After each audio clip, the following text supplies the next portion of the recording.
with liberty and justice for all.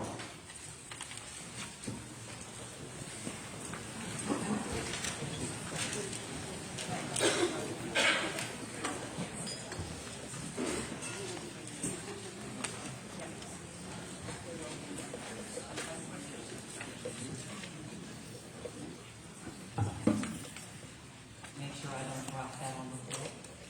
Good evening, everybody, and thank you so much for being here.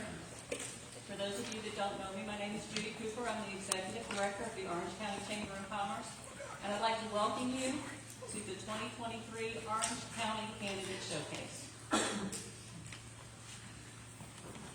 I want to do a few introductions for you, if you wouldn't mind.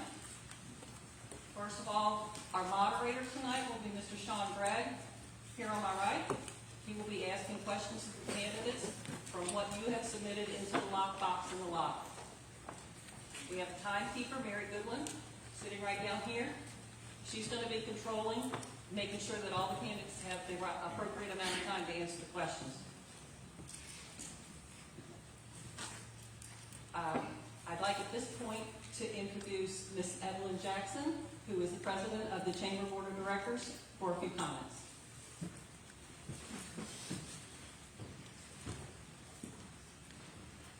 Good evening, everyone. On behalf of the Orange County Chamber of Commerce, I would like to thank you all for being here tonight. It's an honor to co-host this candidate forum, and I would like to thank you all for being here, especially our committee and all the volunteers that put this together. As you may know, the Chamber of Commerce is not a political action committee and is not affiliated with any political party. However, it is very important to us as a chamber to host these candidate forums. This way, this will ensure you know your candidates and where they stand on issues that affect our community so that you're able to make a well-educated, knowledgeable, and informed vote. On that note, I would like to express our sincere appreciation for the candidates for being here tonight and taking their time with us. Thank you.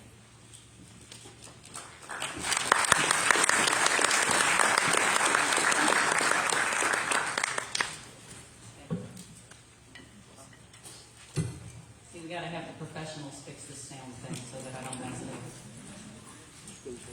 Thank you, Evelyn. At this time, if Mr. Jacob Gilley would come forward, he's the president of the Farm Bureau Board. Good evening, and thank you everyone for coming. Thanks for all the volunteers for putting their hard work into this, and the candidates for coming out and informing us of their positions. On behalf of the Orange County Farm Bureau Board, again, thank you for coming out, and don't hesitate to reach out to us if you need anything. Thank you.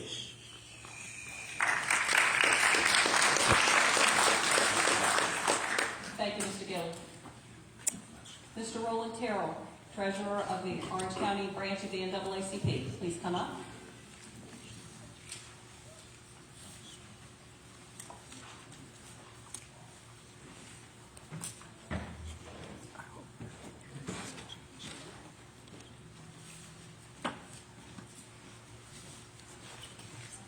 Like she said, my name is Roland Terrell. It's a pleasure to be here this evening. On behalf of John Reed, the president of the Orange County branch, NAACP, we would like to welcome each and every one of you all to this Orange County Candidate Forum Showcase. Thank you.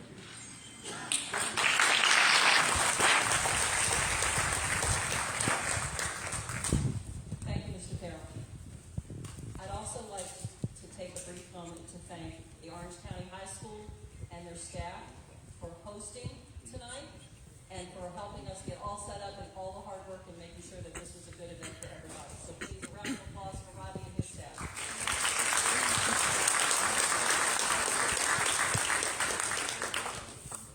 Without further ado, I would like to ask Mr. Sean Gray to come forward, and he's going to talk a little bit about our rules for tonight.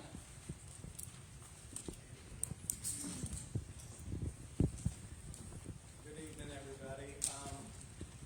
According to the schedule, we're 8 minutes ahead of time, so people want to make sure next 8 minutes just reminiscing about my time in Orange County. No, actually what I'm going to do, and for fairly obvious reasons, based on my last remark, they have scripted my comments pretty carefully. I'm going to go over the rules of the showcase, and I'm going to emphasize the word showcase. This is not a debate. This is not a traditional forum. This is an opportunity for each candidate, for each office, to explain to you why they think that they should be elected. It is not a time for personal attacks, any challenges like that. Again, thank you for coming out, and on behalf of the Orange County Farm Bureau, the Orange County Chamber of Commerce, and the Orange County NAACP, and of course you just heard from those representatives, we welcome you.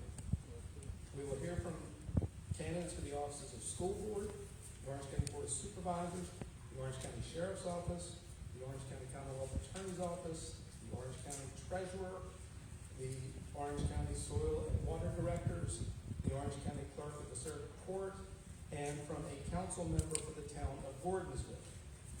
Tonight's event is going to be divided into 3 parts. To begin, we will hear from candidates running without opposition. Those would include the Treasurer, Commissioner of Revenue, the town of Gordonsville, and Treasurer. I forgot to do the clerk of the court, sorry. After that, we will focus on the candidates for the school board. After we have heard from the candidates for the school board, there will be a 10-minute intermission. At approximately 7:55, and please, everybody synchronize your watch right now. We will resume with the second half of the showcase, and we'll hear from the candidates running for the Commonwealth's Attorney, the Sheriff, and the Board of Supervisors. As I mentioned, this event is not a debate. Candidates will not be allotted time for rebuttals. This is an opportunity simply to show you a look into their platforms and how they plan to serve various industries affecting our locality. The candidates on stage, as well as members of the audience, are expected to act with decorum and respect for one another. Should there be any violations of this, our Sergeant of Arms, Pete Sabell, who is looming, he's over here to the left, will ask you to leave. Should you be asked to leave or must exit the showcase, there is still an opportunity for you to watch tonight's event on the Orange County Chamber of Commerce Facebook Live application. Prior to this evening's showcase, candidates completed a questionnaire created by our host organizations. Again, those are the Orange County Chamber of Commerce, Orange County Farm Bureau, and the Orange County NAACP. A copy of the candidates' responses is available on the Orange County Chamber of Commerce's website. Orange County Farm Bureau's Facebook, or you can use your phone and scan the QR code that is found on tonight's agenda. Now, if you are scanning a QR code while you're sitting here, you'll need to click on the candidate's name so you can see what their positions are. The format for tonight is as follows. Each candidate will be given 30 seconds for an introduction. Following the introductions, I will ask candidates for each office a total of 3 questions. Candidates will be given 1 minute per question in response time. Following my questions, we will have a brief period for some audience questions and conclude with each candidate being afforded 30 seconds for a closing statement.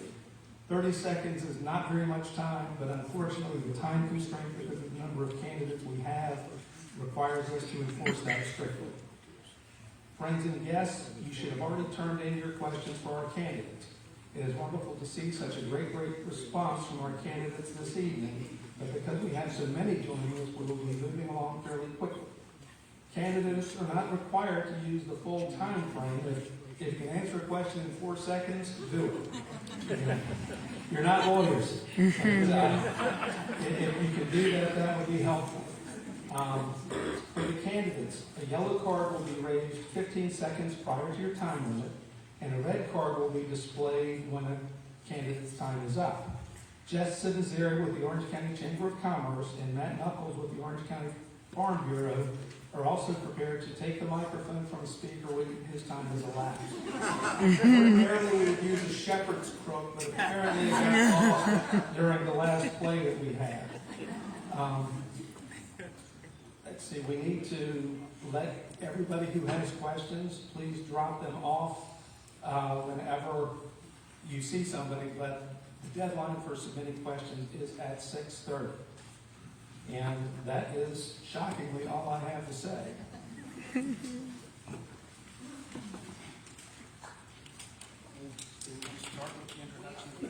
just remind folks that if you have questions while we're seated, just to raise their hand and somebody will come up. One other point, if you have questions and you filled out the forms, just raise your hand and one of our spotters will come and get that question from you. And I think with that, we can introduce the candidates for the school board. Now, I need a little help. Are they going to come to the stage now?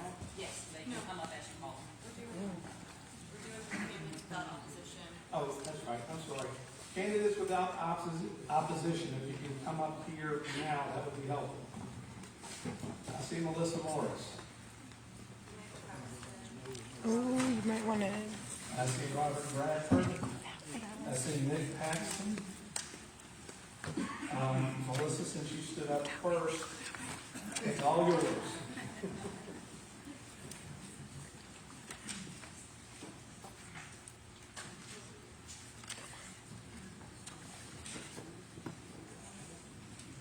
Come on.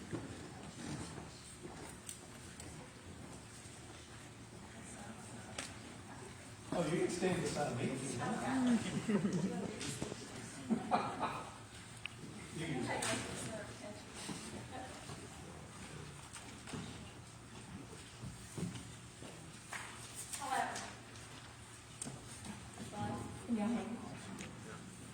My name is Melissa Morris, and I'm running for office of the Orange Circuit Court Clerk.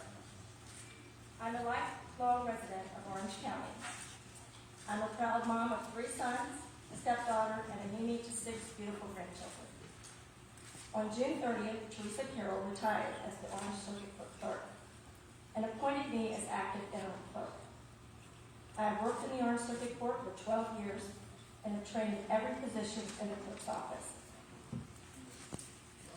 I'm a graduate of Orange County High School, attended Piedmont and Germanna Community College. I'm licensed and held positions in insurance and real estate.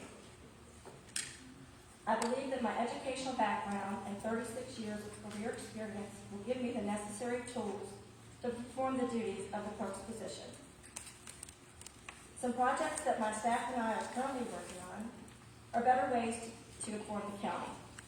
We're working with the county to create an updated website informing citizens of information about the circuit court, including jury services, land records, court calls, marriage and applications, and probate information. The Code of Virginia lists over 800 responsibilities and duties for the clerk's position. All the constitutional obligations of the office and circuit court would not be carried out without dedicated staff members. Our office works diligently to provide the best. Nice to see you. We're serious about the time. However, I am one of the I'll be sure that you can have some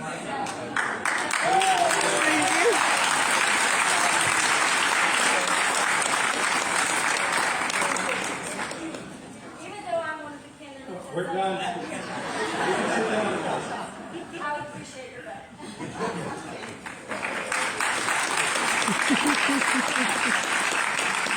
Thank you, Melissa. Our next candidate is Robert Bradford. Hello, I'm Robert Bradford. I'm a candidate for Culpeper Soil and Water Conservation District Board. I represent Orange County. I've represented Orange County for 26 long years. You probably have gone up and seen that name or someone else's name on the ballot and say, who's that, what do they do? There are 2 directors per county. Most of the time we run unopposed, but I urge you to vote for both of us. Bob Rain is your other director, and he's running again, and it will probably be both our last terms, so if anyone's interested in learning about the district for the next time and representing Orange, you're welcome to call and see what it's about. Thank you. Thank you, Robert. Our candidate for the town of Gordonsville Town Council is Nick L. Paxton. Like I said, I'll keep it short. There's a lot of opposed candidates here. I'm Nick Paxton. I didn't want to punish it too much. I have a little website, votenickpaxton.com, if you want to see my platform. We live right off Main Street on Market Street. Over the past couple of years, we've grown to love the town, love the town of Orange as well, and the county as a whole. If you want to look me up, go ahead.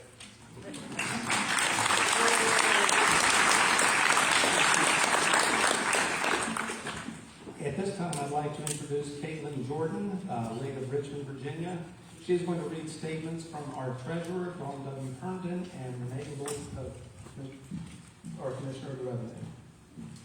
Hi, y'all. Good evening. Thank you for coming out tonight. It's great to see everyone. My name is Caitlin Jordan. I'm a legislative specialist with the Virginia Farm Bureau. It's been a pleasure to learn about Orange and get to know your community. I have two statements from candidates that are unfortunately unable to be with us this evening. The first is from Ms. Dawn Herndon, candidate for Orange County Clerk of Court. Good evening, ladies and gentlemen. My name is Dawn Herndon, and I've served as your current treasurer for 2 terms. I am sorry that I'm unable to attend tonight, but I have a prior engagement with my daughter. Over the past 7.5 years, I have strived to improve the collection rates for taxes and continue to look to other services that the Treasurer's Office can provide to the County of Orange. One service that we currently offer is that we are a passport processing agency. We will process initial applications by appointment only. This service has been a success, and we enjoy being able to offer another type of service to the citizens of Orange County. I am an active member of the Treasurers Association of Virginia, and I am a certified master treasurer with the association and with the VGFOA. 3 of my staff are now certified master deputy treasurers within the association, with 1 working on their certification. I am also a member of the MONUS Virginia Tax Users Group Committee and the IT Governance Committee with the county. I have worked in the County of Orange, Treasurer's Office for 21 years now. Having years of experience with the office has helped ensure that I'm able to help the county taxpayers with any assistance they may need regarding their taxes, and has allowed me to help my staff whenever they are in need. If re-elected to serve for another term as your treasurer, my goal is to maintain our collection percentages as well as serve the county with a positive and courteous manner. I thank you for your time and hope to have your vote this November.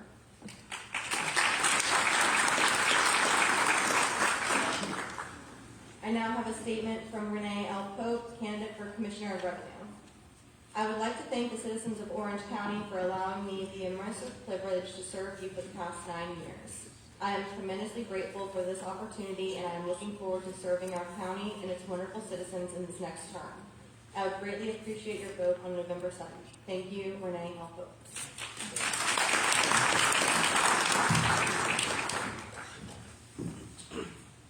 Thank you, Caitlin. If I can get the candidates for school board to come and take seats on the stage.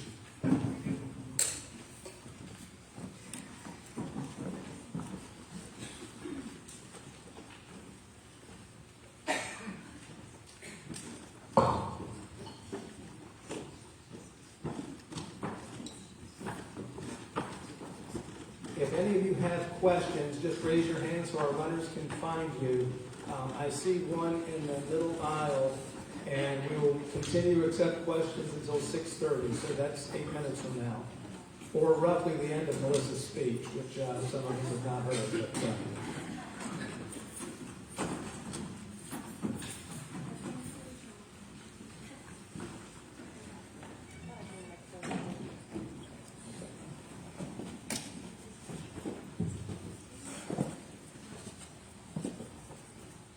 just because there are a lot of people on this stage, and some of you may not know who all of them are, I'm going to read the names of each candidate, and I'm going to ask that candidate to stand whenever I mention their name. We're going to start with School Board District number 2. Sherry W. Page. Thank you. And R. Darlene Dawson. For School Board District 3, Ryan P. Markey. Stephen A. Keeler. And Jack L. Rickett, Jr.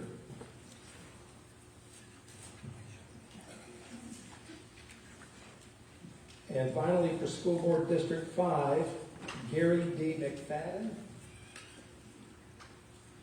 James Jim E. Hopkins, and Sandy J. Harrington. Okay.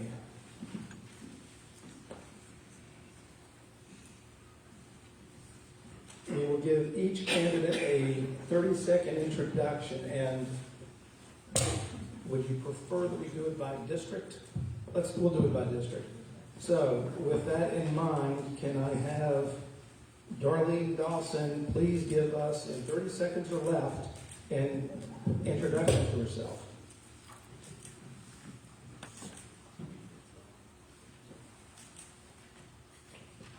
Good evening.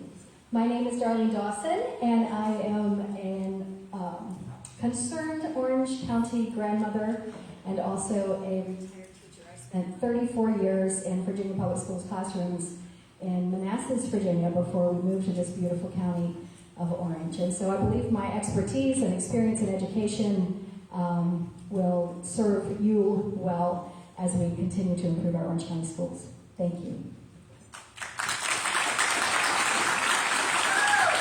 Thank you, Darlene. I will now hear from Sherry Page. Hello, my name is Sherry Page, and I'm running for re-election as your District 2 school board member. I am a current board member with 12 years experience at the local level. And at the state level, I have currently served 4 years. If you know me, you know my heart. I know how to bring people together in order to get things done in the best interest of all. My dear friend, the late Judy Carter, served on this board with me many years ago. She was a champion. That's your time. 30 seconds isn't very long.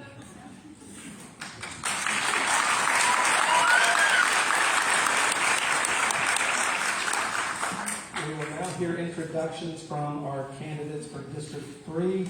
We will begin with Jack L. Rickett, Jr.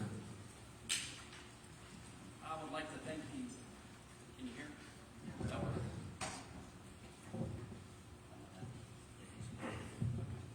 I would like to thank the Orange County Chamber of Commerce, NAACP, and the Farm Bureau for hosting tonight. Also like to thank all the candidates and all of you for attending tonight as well. This year is no different than past years. Elections have consequences. Boy, 30 seconds is very fast. My name is Jack Rickett. I'm running for District 3 School Board. Look forward to getting into the specifics of the questions moving forward later this evening. Thank you.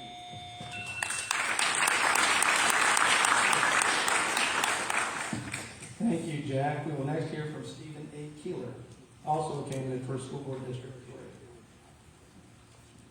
3. Good evening. OC voters rock. There's no organization out there that has more to do with the future makers of Orange County than our school system. And this is why I'm seeking election in the 3rd District seat for school board. I want to be there to protect parental rights, to be an advocate for basic education, to support our teachers, and to champion the educational choices that our children should have. And tonight, I respectfully ask for your support and your vote on November 7th. Thank you.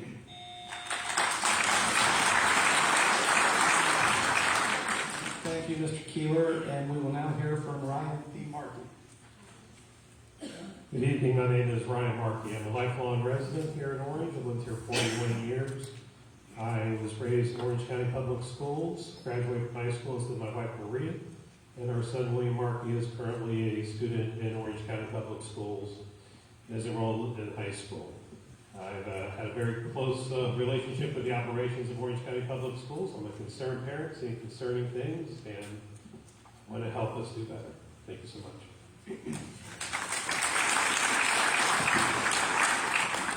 Thank you, Ryan.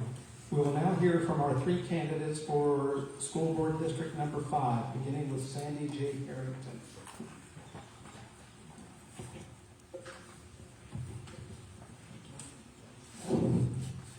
I'm Sandy Harrington, and I want your vote. I was a public school administrator in small rural school districts just like Orange County, and I have been an assistant superintendent of finance and a chief business official. I know how to manage the financial health of a school district, and it is for one purpose and one purpose only, to provide the best in public education for our students. My priorities are to show continual improvement in student achievement, plan school facilities for safety and population growth, and maintain a respectful climate and culture for all stakeholders.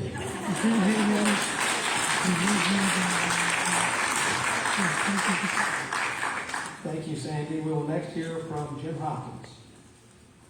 My name is Jim Hopkins, and I'm running in District 5, which is really Lake of the Woods. And I want to thank everybody for coming out tonight. I'm running on a platform of parents' rights. Obviously, we can't keep, the parents need to be involved in education. We have to let them know what's happening in the school. We can't keep test scores from them or any other information. We have to provide them with information. I have a website, Thank you, Jim. Check it out.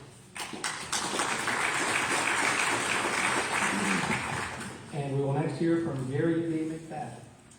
We need to spend more money on our students, especially CTE and special ed, and our teachers.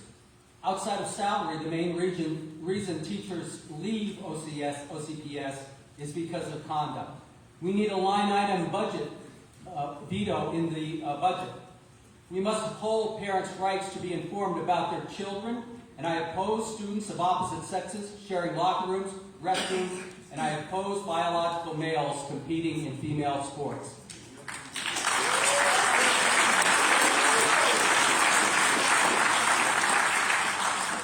Thank you, Mr. McFadden.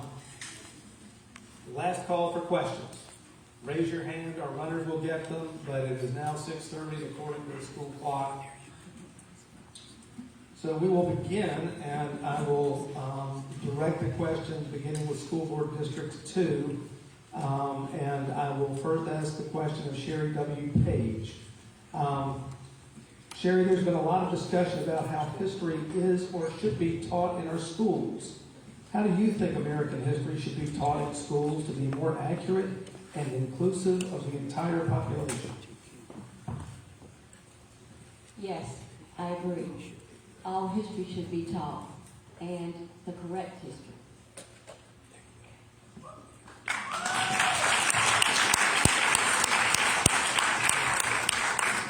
All right, Darlene?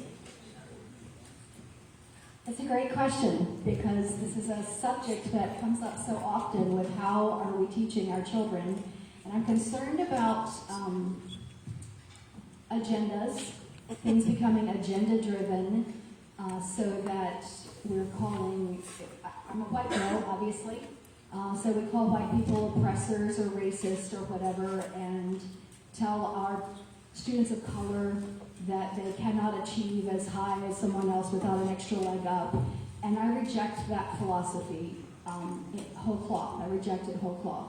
In the school division where I taught for 34 years, our population was majority minority. So I spent my career working with students of color primarily, and it made no difference. Every child can achieve, every child can succeed, and we need to teach all of history, the hard, ugly truths of history, but not sway it one way or another for a political agenda.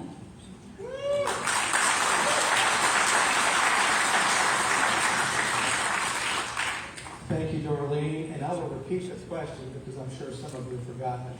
I know I have. There's been a lot of discussion about how history is or should be taught in our schools. How do you think American history should be taught in schools to be more accurate and inclusive of the entire population? And we will begin with Ryan Markey. I believe that we need to teach real history. I completely agree. We need to teach true history, especially the ugly parts of it. We need to learn where we've come from to know where we are going. Soren Kierkegaard said that we have to live life backwards, but move forwards. I believe in the school board policy IMB that such studies are carried out in an atmosphere free from bias, prejudice, and coercion. I believe that we can learn these things with mutual respect to each other, with admiration for each other, with malice towards none. I believe that hate is learned, that is not inherited, and I believe that ultimately love can break down hate. And thank you so much.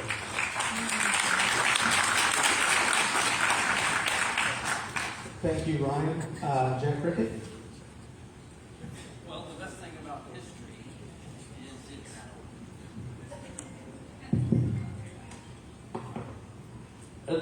about history is it's fact.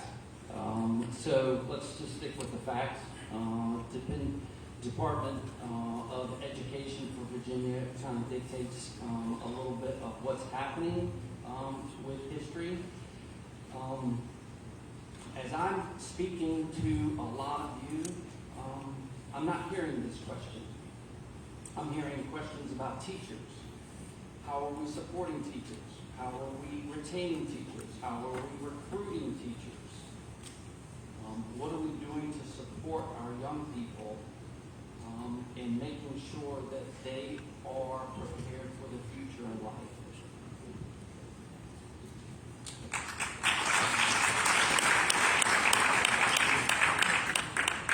Thank you, Jack. We will now hear from Steve Keeler.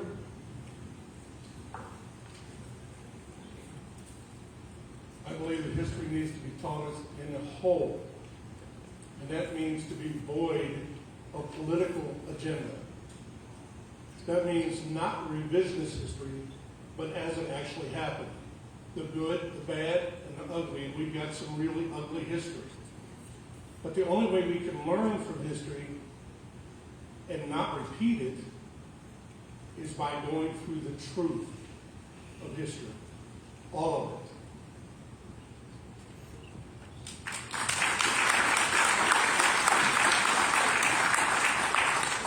Thank you, Stephen.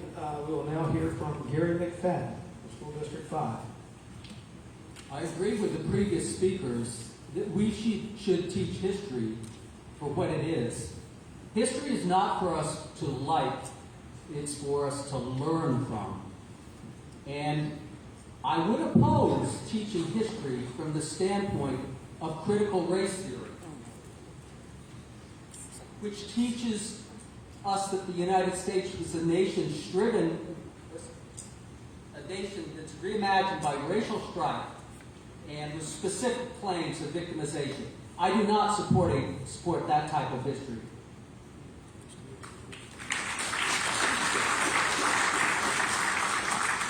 Thank you, Gary. We'll now hear from Jim Hopkins.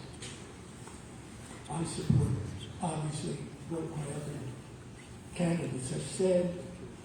We just have to tell the truth and tell it as it was, and I'm perfectly fine with that.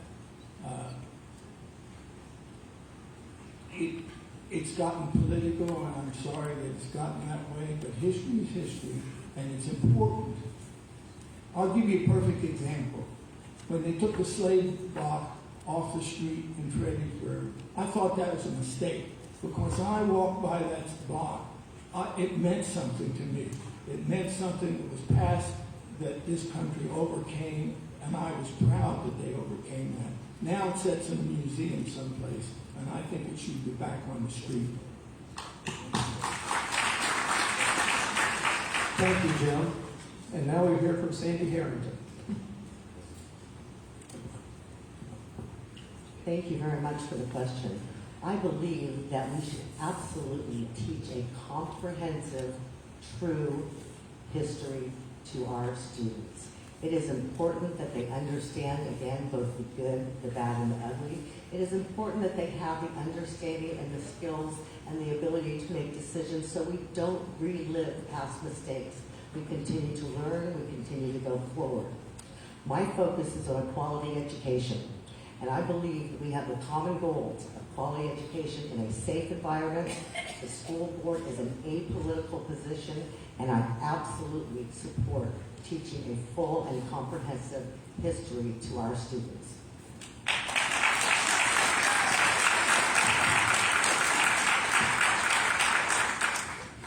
Thank you, Sandy.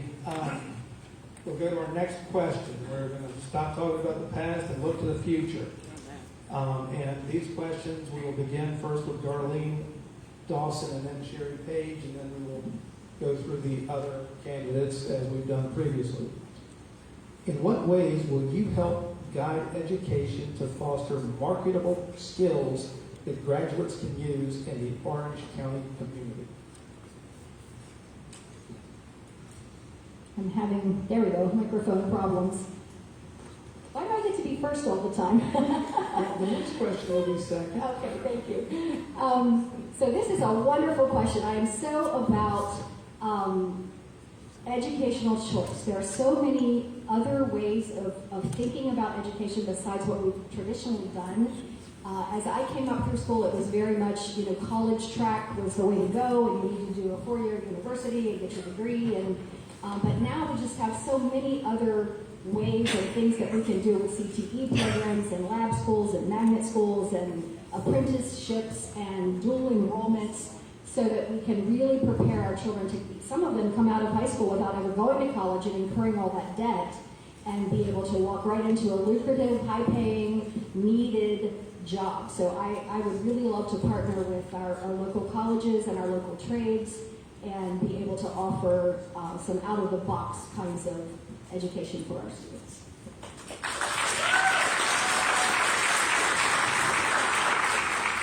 Thank you, Darlene. We will now hear from Sherry Page. Well, I agree with Ms. Dawson. Luckily, we have a lot of those pathways in our schools. We have counselors in here at the high school that can guide these kids through their college or work skills development. We have a lot of kids here go through our programs that leave here with associate degrees. I don't know how many people out there that know that. So we are working with our colleges. We are working with Jemima, George Mason, JMU, Mary Washington. So we are working with our colleges to help invest in careers other than just in-office skills. For CTE, we have stuff here. We just got in a grant with EMS to start another program. So while we have a lot of those career pathways, I would encourage you to call me, and I'd love to sit down and tell you about all the CTE programs that we have in Orange County. Thank you, Sherry. We will now direct the same question to School Board District 5. We will begin with Jim Hopkins. And the question again, Jim, is in what ways will you help guide education to foster marketable skills that graduates can use in the Orange County community? We have quite an active CTE program, or career and technical education program, but we've run out of space. And this is not something that's new. It's been talked about for 10 years. That we've done all kinds of supervisors and the school board have looked all kinds of buildings around the town here that could be used for it. We need to stop. We need to get down to work and make some decisions and get a building that we can use so we can expand our CTE program.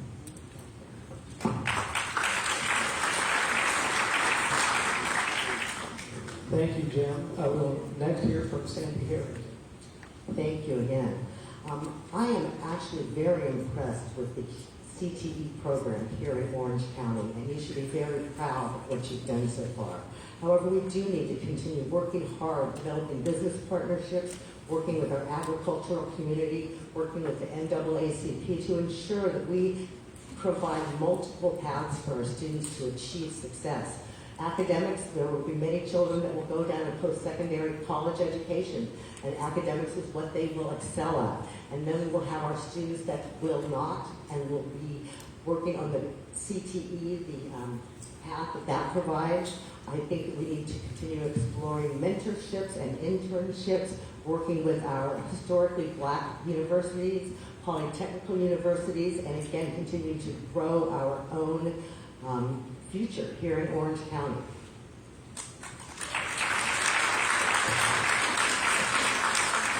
Thank you, Sandy. And now we'll hear from Gary McFadden.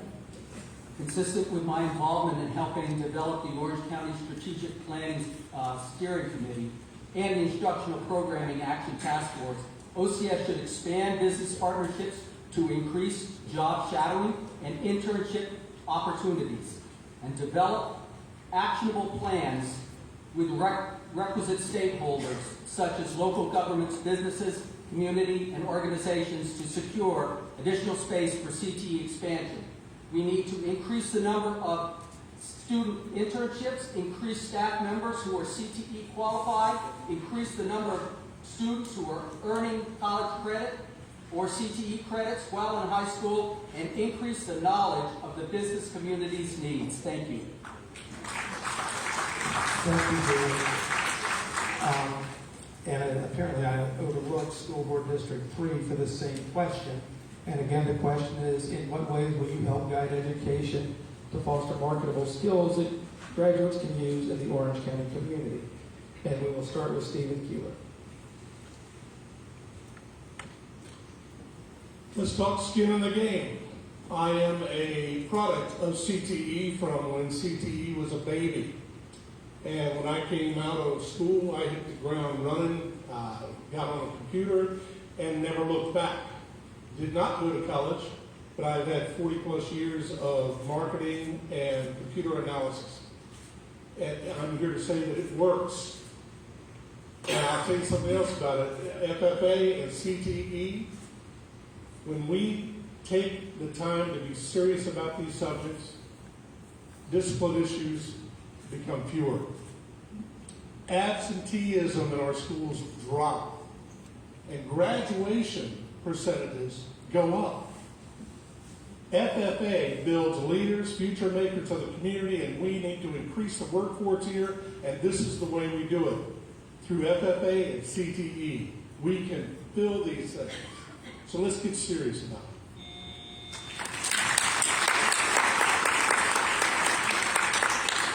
Thank you, Stephen. We will next hear from Ryan Markey. My son has had great experience as far as education here in Orange. I believe that the CTE program here that exists is excellent. I can't really add much more to what's already been said, other than I would greatly like to expand on the CTE program. I would love to build a facility over here where Stonewall Motorcycles is. One of the things, though, that we need to get right first is that we need to start at the elemental level, at the foundational level. We need to start paying our teachers more. We need to start improving their work environment more. Because if we don't do that, we're not going to have any teachers, we're not going to have any educators to push a CTE program. I am all in favor of CTE. I believe that experienced learning is a absolute necessity. So, thank you.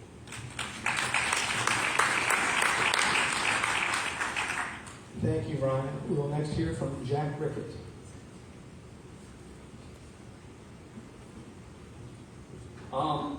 CTE, I think it kind of begins and ends with that. It's been disappointing as a lifelong resident here.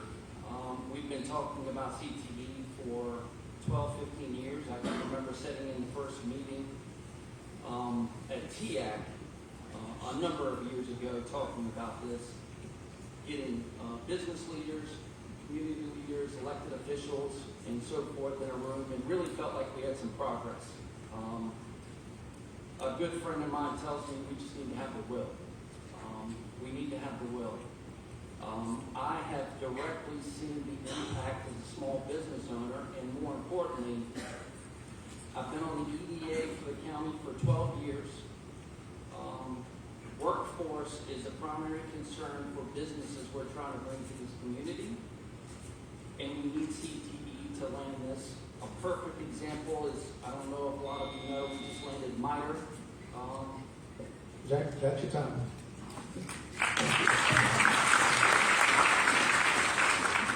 Okay. Our next question, and we will begin with School Board Districts 2, then District 3, and District 5. And we will start with Sherry Page, and the question is 2 paragraphs. Orange County Farm Bureau annually promotes Virginia agriculture in the classroom by reading to second graders across the county. Over 3,500,000 Virginia children have been connected to agriculture through this program, and during this year's Agriculture Literacy Week in March, more than 1,000 volunteers read to over 60,000 students across the Commonwealth. Would you be in favor of continuing this program, including the use of teaching materials made available through Virginia Farm Bureau? And if so, how would you promote that program? Yes, I would support it and love to continue it. My thing is, we need to be able to, we've got great instant message now with our schools. We can send out a message to families and notify them of these programs. Also, we need to advocate for more money. We have one teacher at the middle school that shares between the 2 middle schools on ag program, and then we have one here at the high school. So we need funding for that second teacher, but absolutely, I would love to see that program continue, and Farm Bureau has been a great partner in working with us, and I thank them.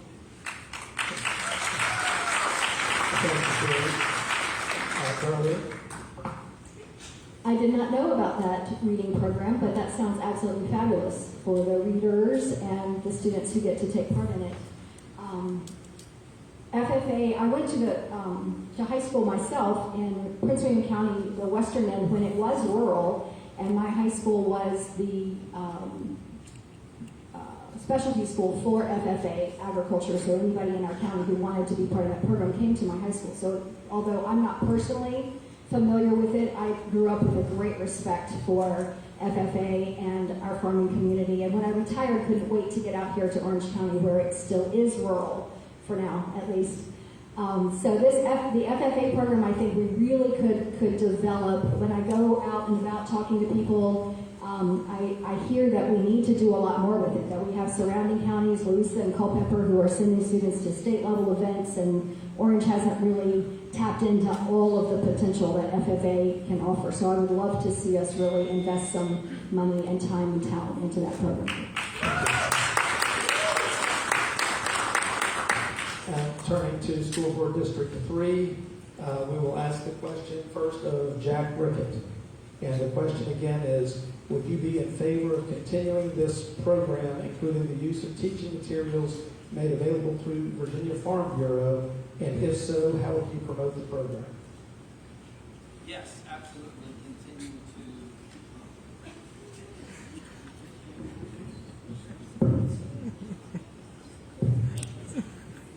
Yes, absolutely. Continue the program, moving forward and support it, and try to give as much resources behind it as possible. The best thing about FFA is they produce our future leaders. That's really what it's about. The future leaders. And it is our way of life here in Orange. And we're able to get out through this program and share our way of life. Thank you. Thank you, Jack. We will next hear from Ryan Markey. Absolutely, I would be in support of FAA. I have been in the back of ambulances with people who've gone through that program, and I have seen firsthand the teamwork and leadership that program provides. I would do all that I can in order to be able to promote that program, including advocating for increasing funds for it. I am very thankful for the service that they provide and the future leaders that they promote. Thank you very much. Thank you, Ron. We'll go next here from Stephen Keeler. I would be 100% behind this program of reading about ag to our kids. We live in a farm community, for crying out loud. They should know where they live. And being an empty nester with kids all over the country, I'm sure that we would appreciate it if our kids would like to stay here in Orange with us. One way to do that is start from a very young age to teach them the importance of living in a rural community and a farm community, getting them involved with FFA so that they grow up with their hands on the farm. This is ties that would be practically impossible to break later on. And again, it promotes good things in our kids. And anything that does that, I'm 100% behind.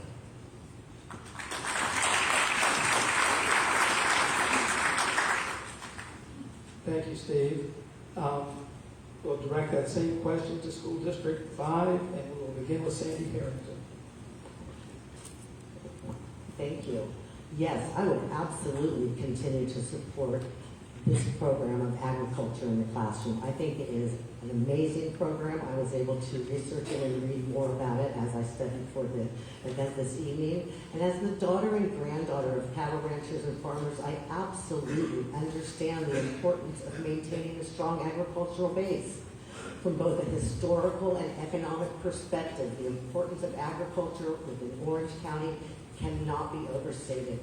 The career opportunities aligned with the agricultural sector are far-ranging and varied. In addition, the Agriculture in the Classroom program, from what I understand, is aligned to the Virginia Standards of Learning and therefore will provide ease of instruction for our teachers and again, continuing to provide multiple paths for our students to achieve and be successful as they go forward on their career path.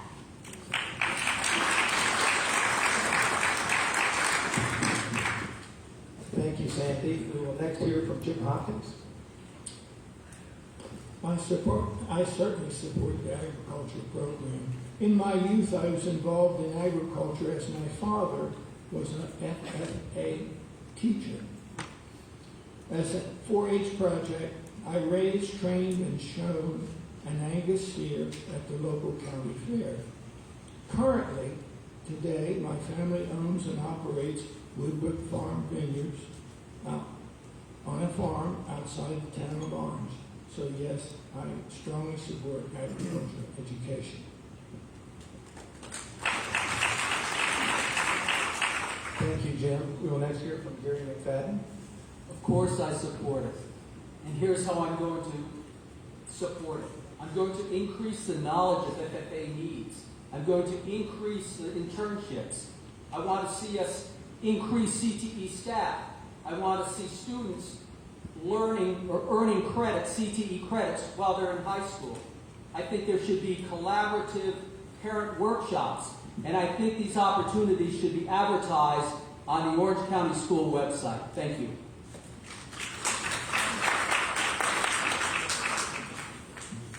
Thank you, Gary. That is all of the earlier prepared questions, so now we have questions from the audience. And these questions, again, are for the school board candidates. We will begin with School Board District 2, and we'll begin with Sherry Page, followed by Darlene Dawson. And the question is as follows. If you are on the school board or seeking re-election, how would you make the Future Farmers of America program effective when it has not existed in decades? Also, would you study and support if your findings indicate the need for an administrative change in the CTE program to fix Orange County's FFA and agriculture program?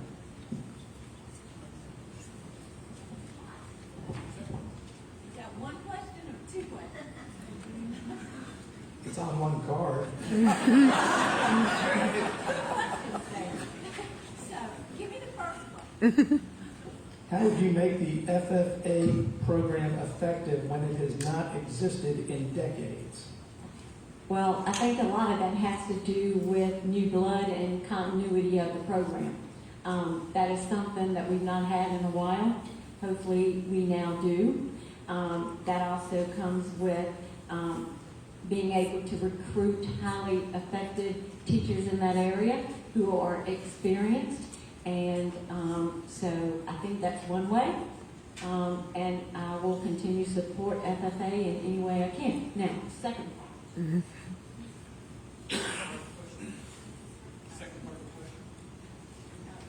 Do you want the question again?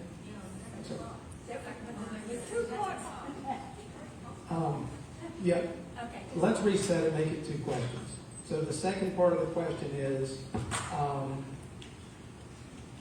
would you study and support changing an administrative change in the CTE program to fix Orange's FFA and agriculture program? If the need is brought to me, I will support the change if that person is not effective and qualified and does not follow the job description and protocols that are laid out for that individual. Thank you.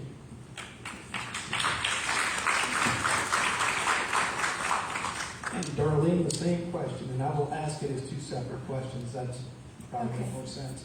Thank you. If you were on the school board or seeking election to the school board, how would you make the FFA program effective when it has not existed in decades?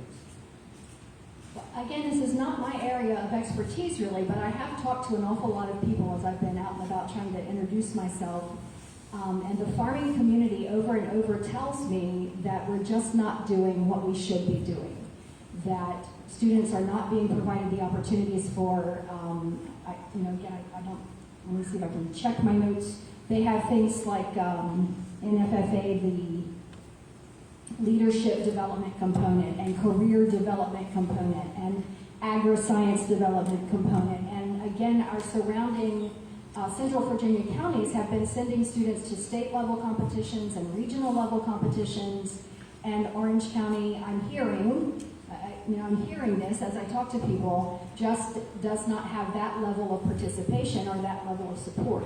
So all of us up here say, yes, go FFA, we support it, but ultimately that means hiring the right people who are going to put in the hours and the budget that it takes to make that happen, to get good people who will really just take the program and run with it with the support. I mean, as Steve, I think, said, this is Orange County. It's an agricultural community, and this really needs to be a place where we can shine, and our students deserve to shine. So many of them are farming children and want this opportunity presented to them.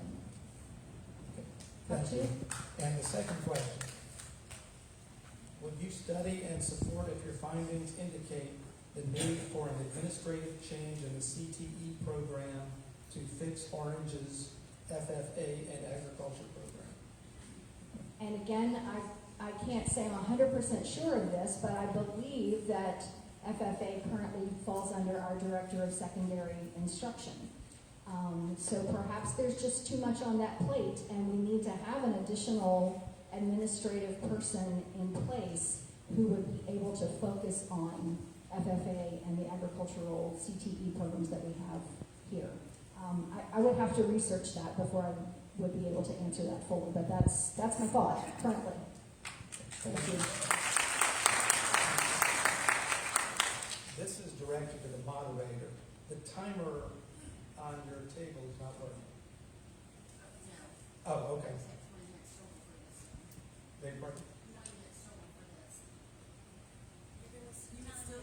Okay, now there is a clock that I think some of the candidates have been relying on. We're not using that? Okay, if we're not using it, that's fine.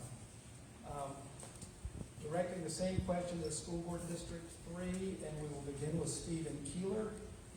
And the question is, if you're on the school board or seeking election, how would you make the FFA program effective when it has not existed in decades?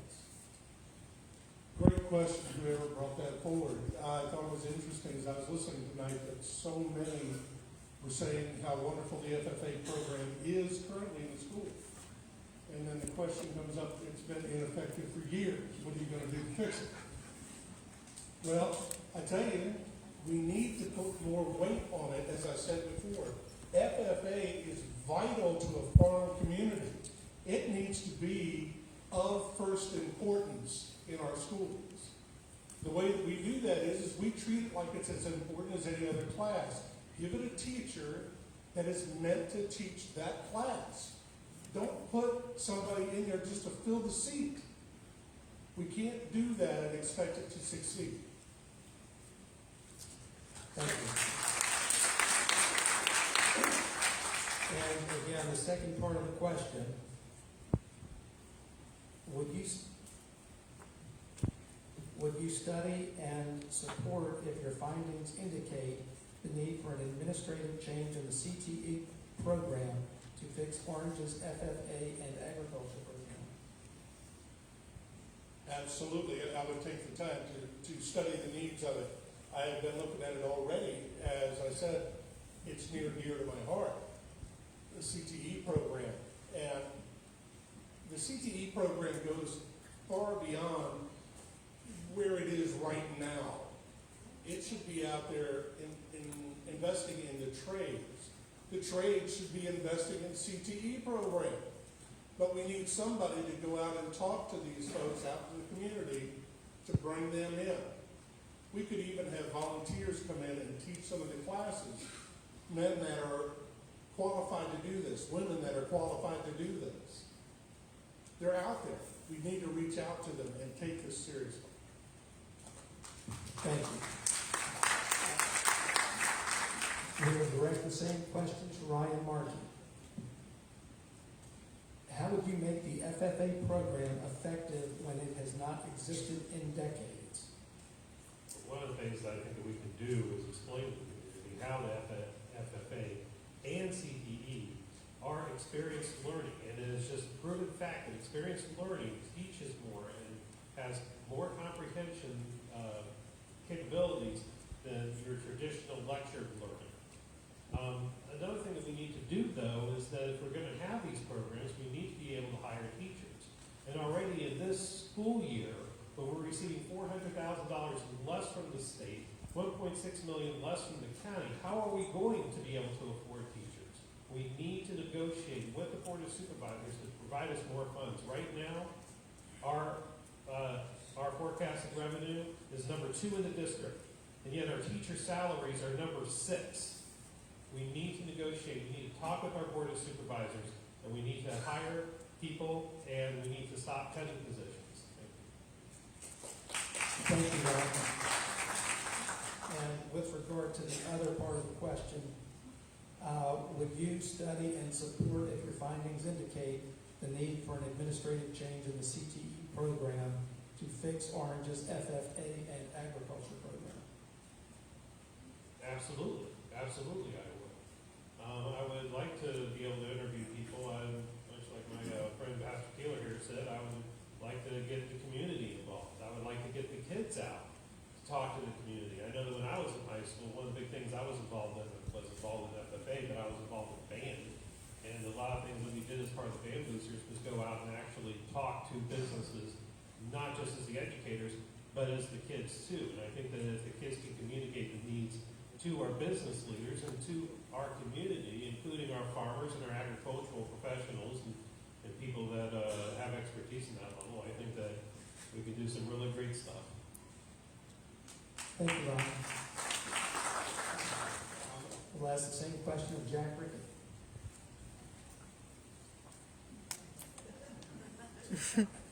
And the first CTE program we're going to introduce is microphone operation. And I will be the first one in the class. I certainly agree to that. FFA programs, again, I think everybody on the stage here understands that this is very important and it needs to be a priority. We're not doing near enough. My opinion is we have to go to the core issue. The core issue is a lot of the FFA teachers right now are within their first 3 to 4 years. So the turnover ratio is very high. We have a first-year principal here at the high school. Our superintendent is in its 2nd year. We need to have some stability and some consistency.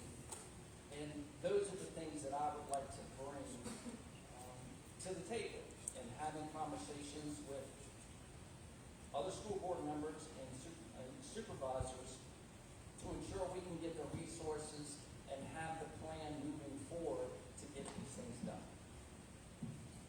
Question 2, administrative changes, correct? Yes. Yes. Whether it's an administrator or anyone in the school system, I believe if you're not doing your job, we need to help you find another job. I guess that's how to answer that question. That's, to me, pretty simple, but I think, again, I'm going to just reiterate back what I said before. The core issue is, and I had this in my opening statement, I'm a small business owner here in agriculture with the FFA, and have hired people from the FFA. That being said, but if I turned over 10% of my team on a yearly basis, it would be very difficult for me to be moving forward. Not only from a business standpoint, but from a skill set standpoint as well. And we're spending a lot of money retraining to retrain to retrain.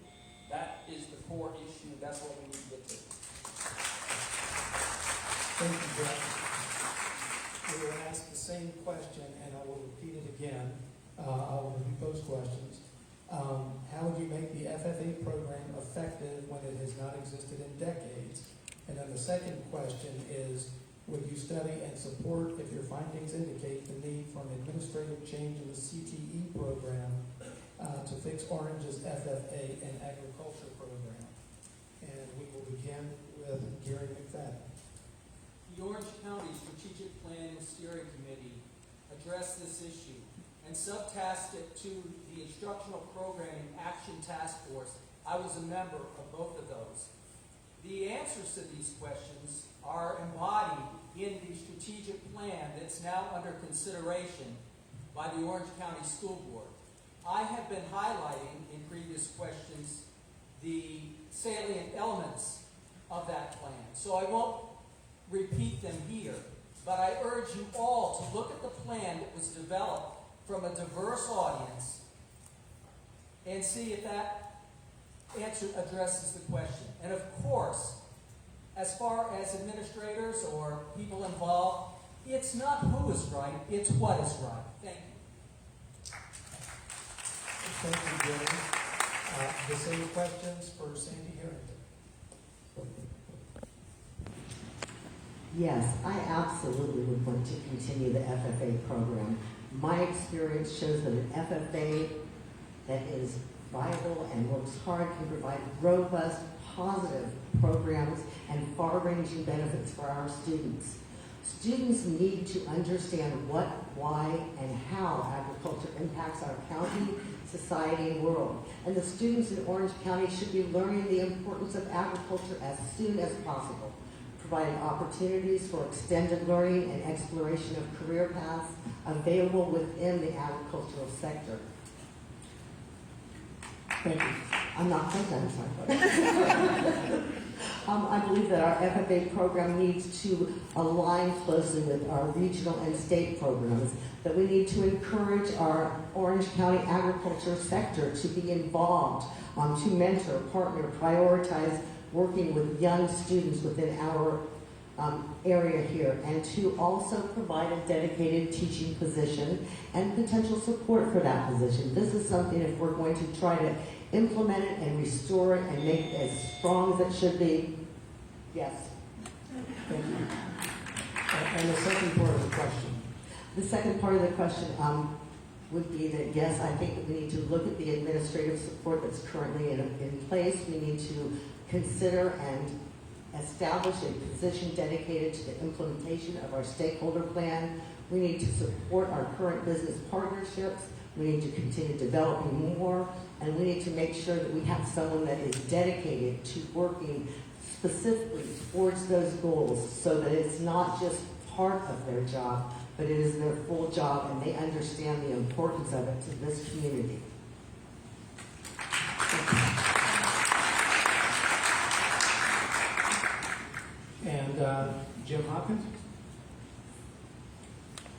I agree with what everybody said before me, but let's get, school board doesn't hire and fire people. That's the superintendent's job. And we need to talk, if you have a problem with any program, FFA, a band, with math class, whatever the problem is, the school board needs to talk to the superintendent and give him some direction, and then he is to take care of the program. So that's part of my answer. The other part is I'm a 30-year schoolroom teacher. I was a band director, high school band.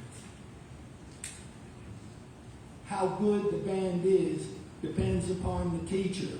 How good the FFA program depends upon the teacher. That's the bottom line. Thank you. Thank you, Jim. This next question, and we will begin with Darlene Dawson, followed by Sherry Page. And the question is as follows. What is your position on the Wilderness Crossing development proposal as it pertains to the adequacy of the proffers for land and educational facilities?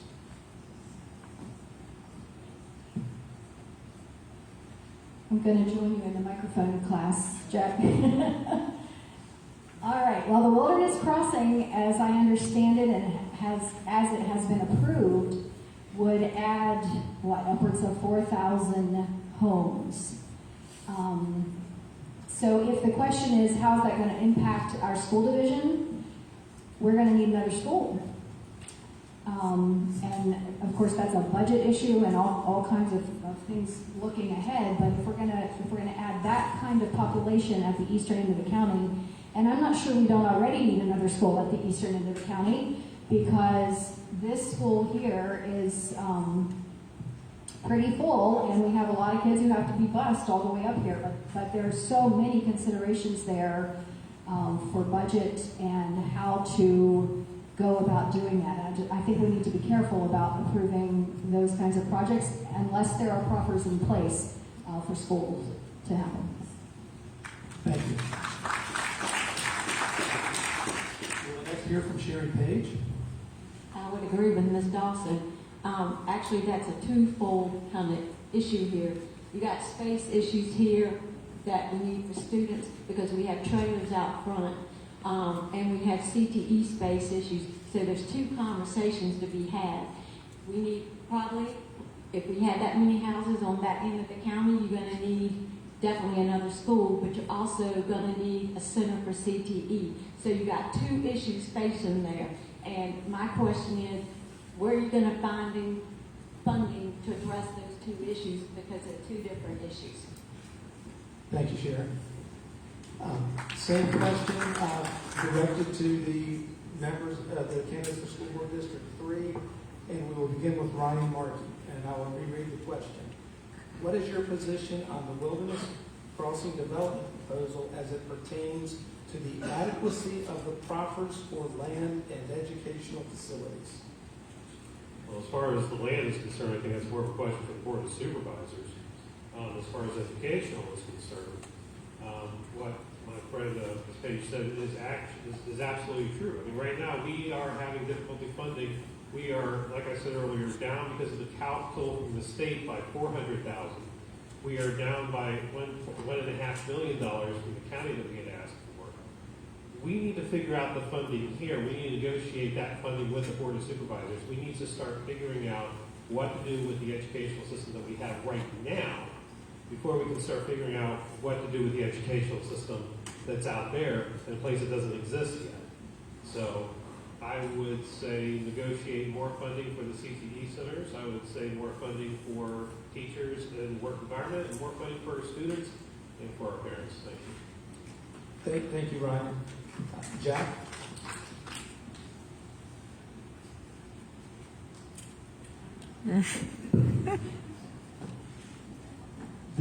I believe it referenced proffers, correct, Tom? That's correct. Yeah, I'm going to tip my hat to the supervisors in that I thought they did an excellent job negotiating a situation that has a lot to do with property rights. That property was already zoned.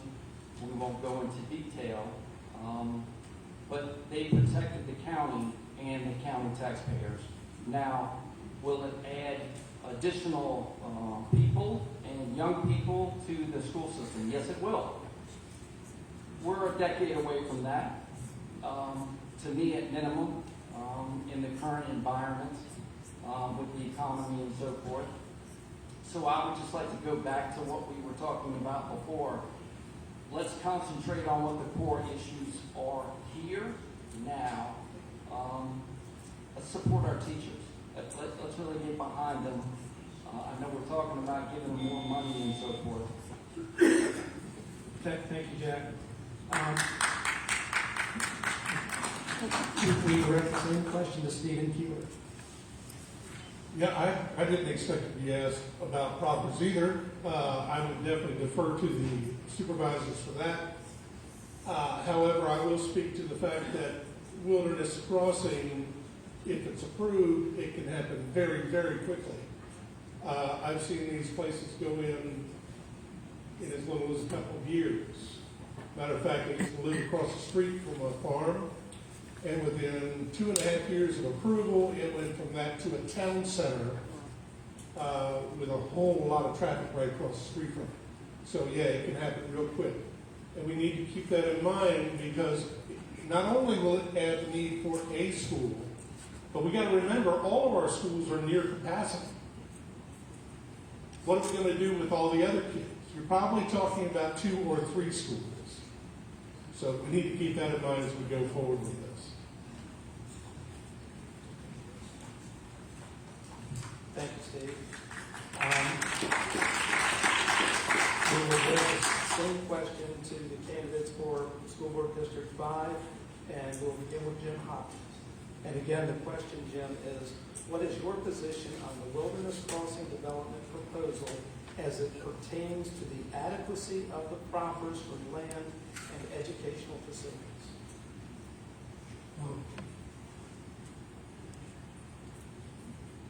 The question is not appropriate for the school board because funding of the schools is the responsibility of the Board of Supervisors. And so, to me, to say something, to criticize it, is not appropriate this time because I have to work with these supervisors.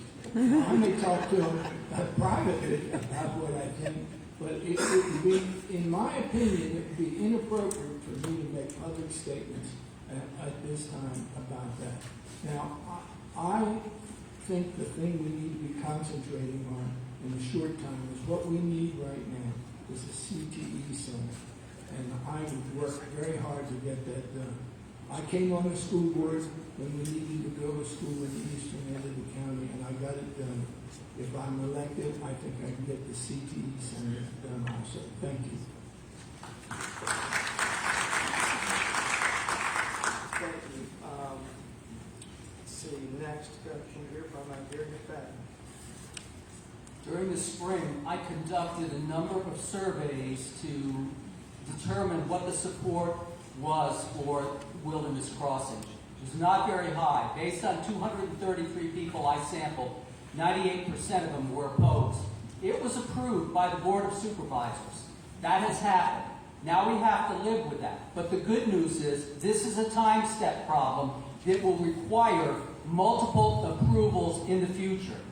My concern as a school board member is what happens when you have to build an elementary school and it levies an 85-cent tax per $100 value on every taxpayer in the county.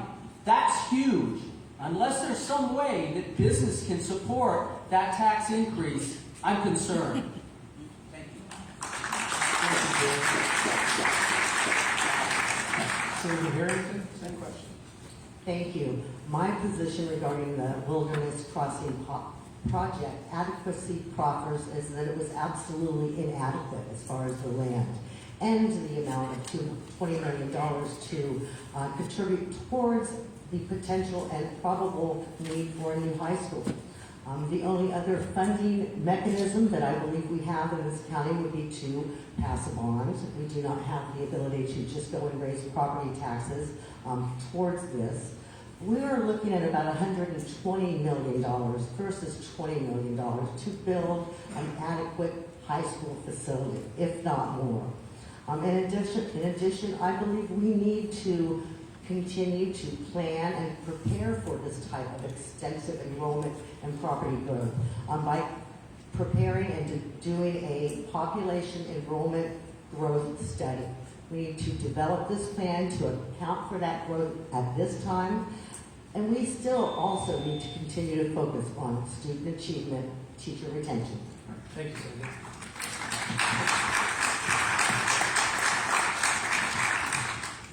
Unfortunately, even though I have several questions left, we are out of time. So I will begin asking for closing remarks from the candidates. And we will begin with Sherry Page. Thank you so much for being here. Thank you so much for being here and participating. Please reach out to me if you live in District 2 and you have any questions or concerns regarding our school system. I am your advocate and I am your voice in education. I serve you and your children, and I am looking forward to earning your trust and that I will make the best decisions for your kids' education. Thank you. They are our future.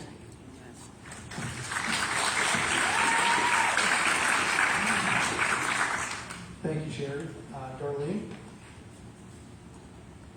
Thank you so much for being here and taking the time to hear what all of us have to say. And thank you to the Farm Bureau and the Chamber of Commerce and the NAACP for providing this opportunity.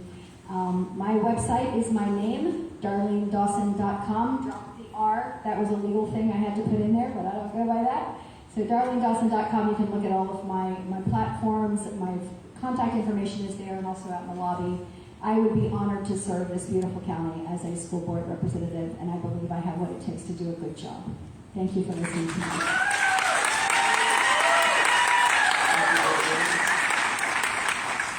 We will next hear from our candidates for School Board District 3, and we'll begin with Ryan Markey. Thank you so much for joining us tonight.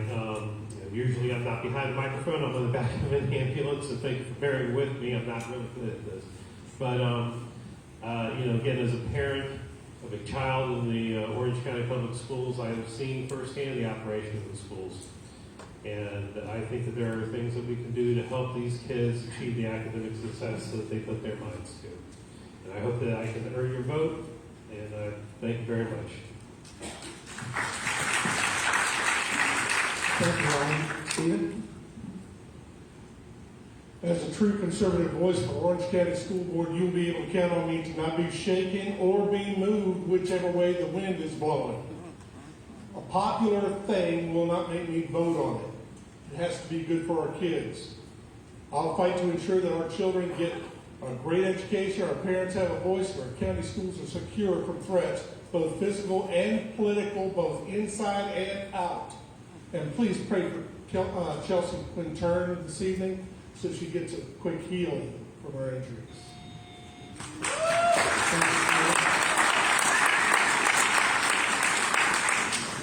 You will next hear from Jack Rickett.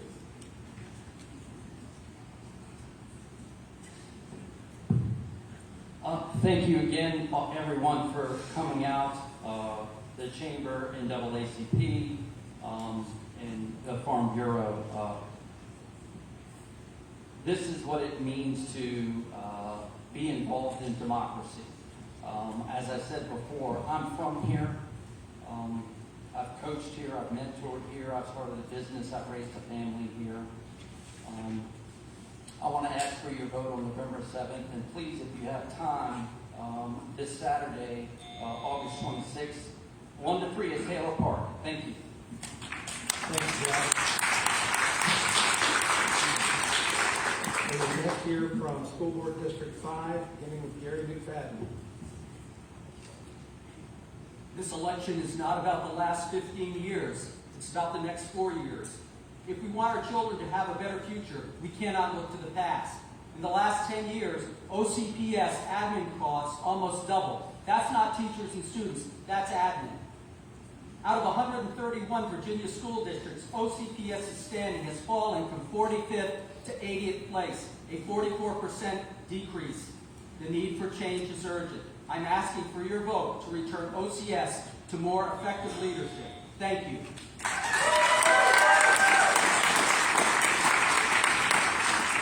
Thank you, Gary. We'll next hear from Jim Hopkins. We need to restore excellence for education, to our education. Virginia has long had a history of educational excellence, but the COVID pandemic exacerbated many of the challenges students face. Our schools are spending too much time on social justice and need to get back to the basics, reading, writing, and arithmetic. Thank you. Thank you, Jim. And Sandy, you have the last word. Thank you. I will be a strong voice and advocate for student achievement, striving for rigorous, relevant, and unbiased educational opportunities in an environment where high-quality teachers are engaging and inspiring students to become lifelong learners, where students and teachers feel safe, respected, and supported as they focus on the one main thing, learning, where parents contribute as the most important component of their child's success, and where business and civic organizations are welcome partners in education. I'm Sandy. Vote for me, please. Thank you, Sandy.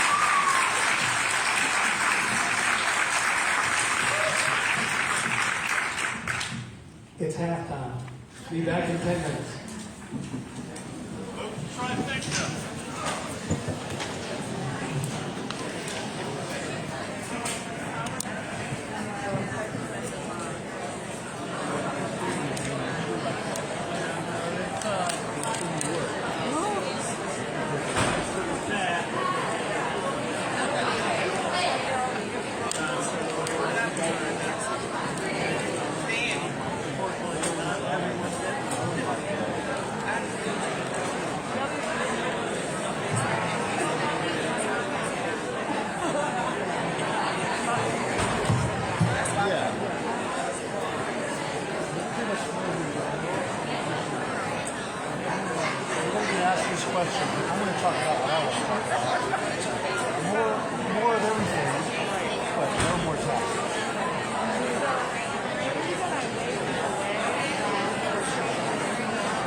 I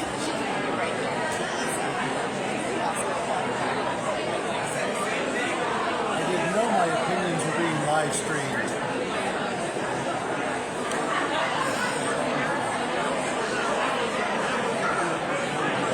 Your eyes look extremely familiar. I know. Jerry Lee. I don't know. How do I know you? I don't know. Your face, I know it. I just don't know. Martin Center?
These keys have gone through like 10 hands tonight. I'm like, are you sure? Are you having a key party and I wasn't invited? What's going on?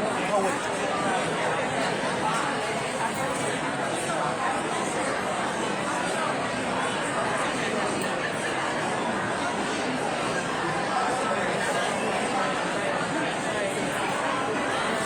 And then my keys have been passed all around the city, and now they're here.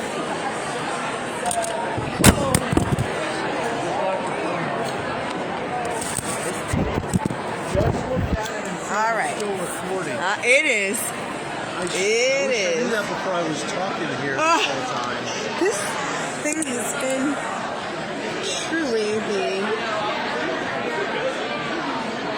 Okay. I guess so. There's water in the back.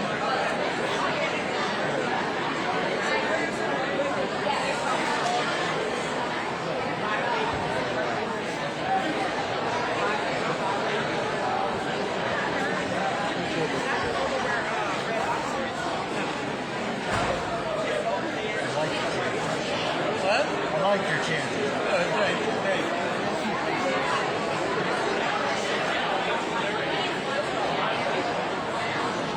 Put in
which are in place tonight, and there was, I'm not going to say there was confusion, but I just think I have a better way of doing things. So what we're going to do is we will begin and continue with questions for the candidates for the Board of Supervisors. After we complete those questions, we will then turn to the questions for the Commonwealth Attorney and the Sheriff's Office. And the reason for that is I don't want people to get confused and think that they're listening to a land use question that has been directed to the Commonwealth Attorney. Although they have opinions on it, and trespass is still a viable crime in Virginia. But that being the case, I will go ahead and introduce, and I will ask each candidate to stand as I call their name. And we're going to start with the Board of Supervisors, District 2, DJ Anglin III. Second candidate is Ed M. Van Hoven. Our candidates for the Board of Supervisors, District 3, are Ellen O. Patera.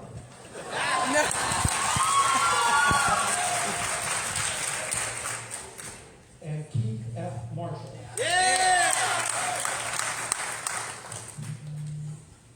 For Board of Supervisors, District 5, we have Ann P. LaFerre. And J. Brian Mickle.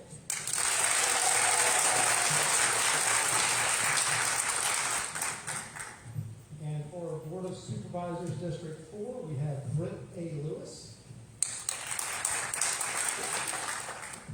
Laird J. Knights. Crystal D. Hale. And Ryan K. Soon.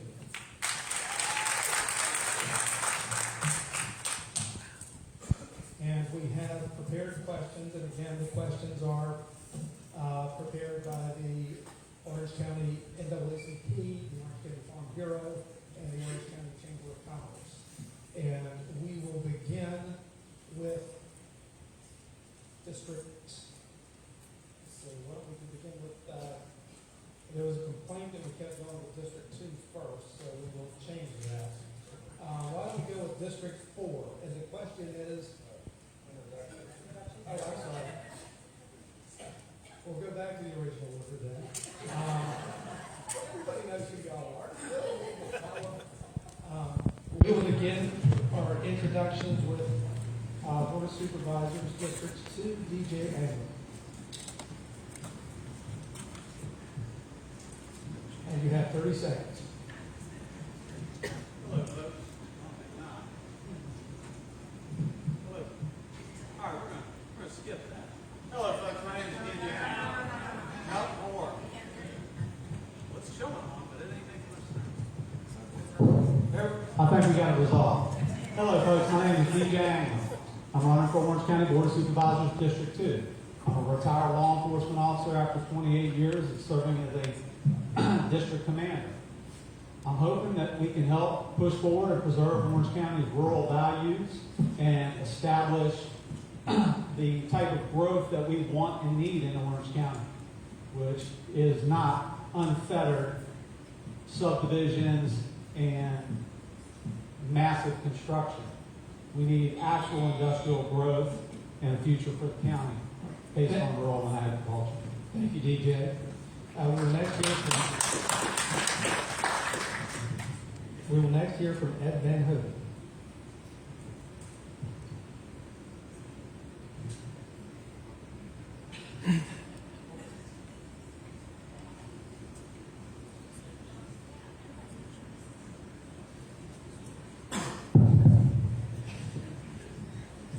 We all need a mic class. My name is Ed Van Hoven. I'm a local businessman here in Orange. For a few decades now, I'm running for District 2 Board of Supervisors and asking for your vote. There's a few things that I would like to focus on: providing the opportunity, manage the growth of Orange, monitor revenue and spending, protect our taxes that we currently pay, and certainly focus on career and technical education.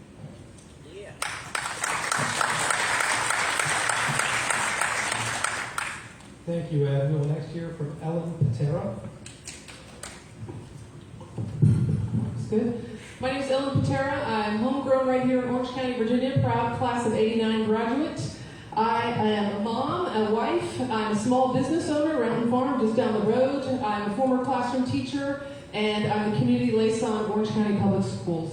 I care deeply about the future of Orange County. I'm committed to leading with integrity and transparency. My three main goals are communication, smart business and residential growth, and building a CTE facility. Thank you.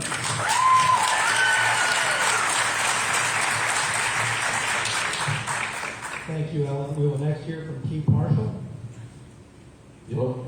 Good evening, everybody. I'm Keith Marshall. I'm a lifelong resident of Orange County, District 3. Went through school here. Raised my family. They went through school here. I've had the great pleasure of representing on the Board of Supervisors for District 3 for the last 2.5 years. I'm asking for your support for the next 4 years. Thank you.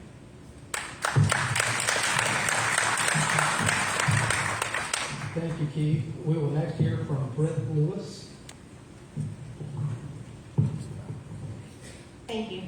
Good evening, everyone. I'm so excited to be here. My name is Britt Lewis. I'm a wife, a mother, a grandmother, a nurse, an Army vet of the greatest Army in the world, and a volunteer. I've lived here since 2011 with my husband, who's a lifelong Orange County resident.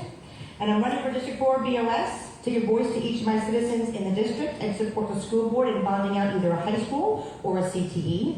I fight against wanton and unregulated development that's going to destroy our green spaces, our environment, and our farms.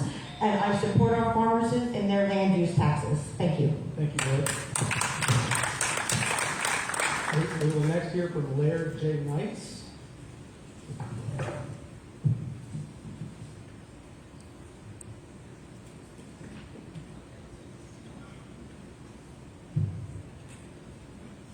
Don't you wish there were mimes running for office right now?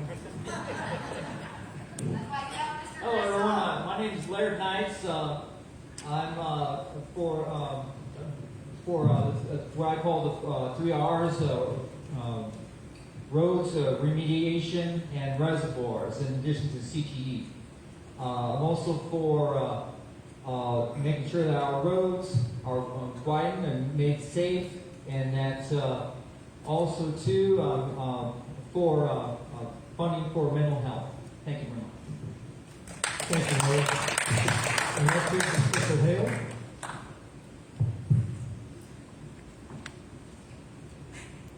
Good evening. My name is Crystal Hale. I'm a lifelong resident of Orange County, born and raised on the same little beef cattle farm that I raised my children on. I was a graduate of Orange County High School, as are both of my children. I'm currently the director of Orange County Social Services and have dedicated my entire career as a public servant. I am also, the Board of Supervisors recently selected me as an interim District 4 supervisor, and it's an honor for me to be serving you now as that supervisor and hopefully into the future. I appreciate your support. Thank you. Thank you, Crystal. We will next hear from Ryan Spoon. Hi, good evening, everyone. Thank you for having me and the opportunity to speak with you all. Thanks for all the hands that worked so hard to put this together. Just one thing I want to note about myself. I have committed my life to service, whether it's through the Army, the police department, whether it was now as an attorney. I want to serve here now in Orange County. I want to make sure that your voice is brought to the board and is heard. Thank you.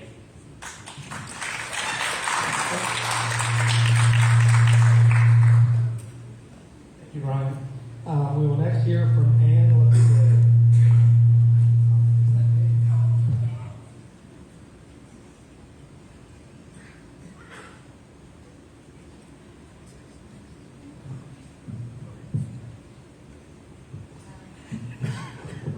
Sorry about that. So I'm Ann LaPierre. I live at running for District 5, which is essentially Lake of the Woods plus a few residences over by along Route 20 around the Wilderness Battlefield. I grew up in Orange County, New York, which has a lot of the similar problems as we have here in Orange County, Virginia. I have a PhD in geochemistry. I've been working as both an academic and a executive scientist for all of my career, and I hope to represent District 5 going forward on Board of Supervisors. Thank you. Thank you, Ann.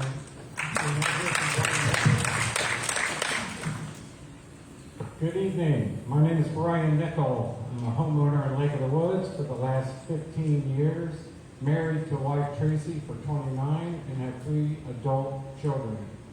I'm a advocate for harmonious and complementary growth in Lake of the Woods.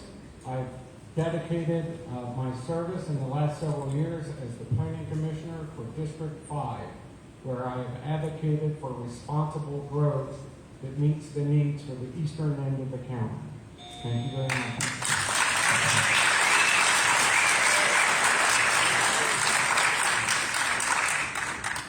Thank you, Brian. And we will direct the first question to the candidates for Board of Supervisors District 4, beginning with Ryan Soon.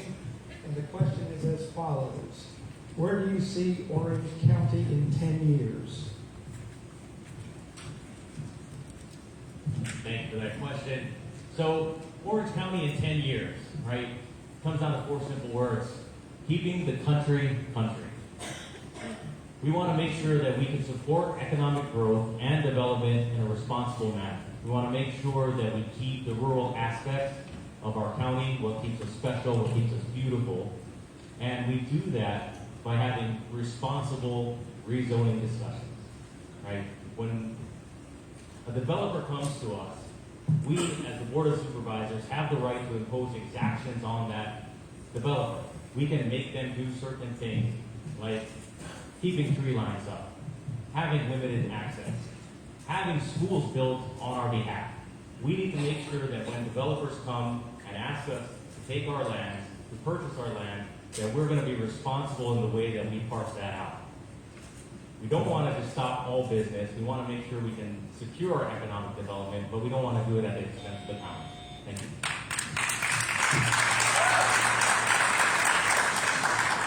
Thank you, Ryan. We will next hear from Crystal Hale.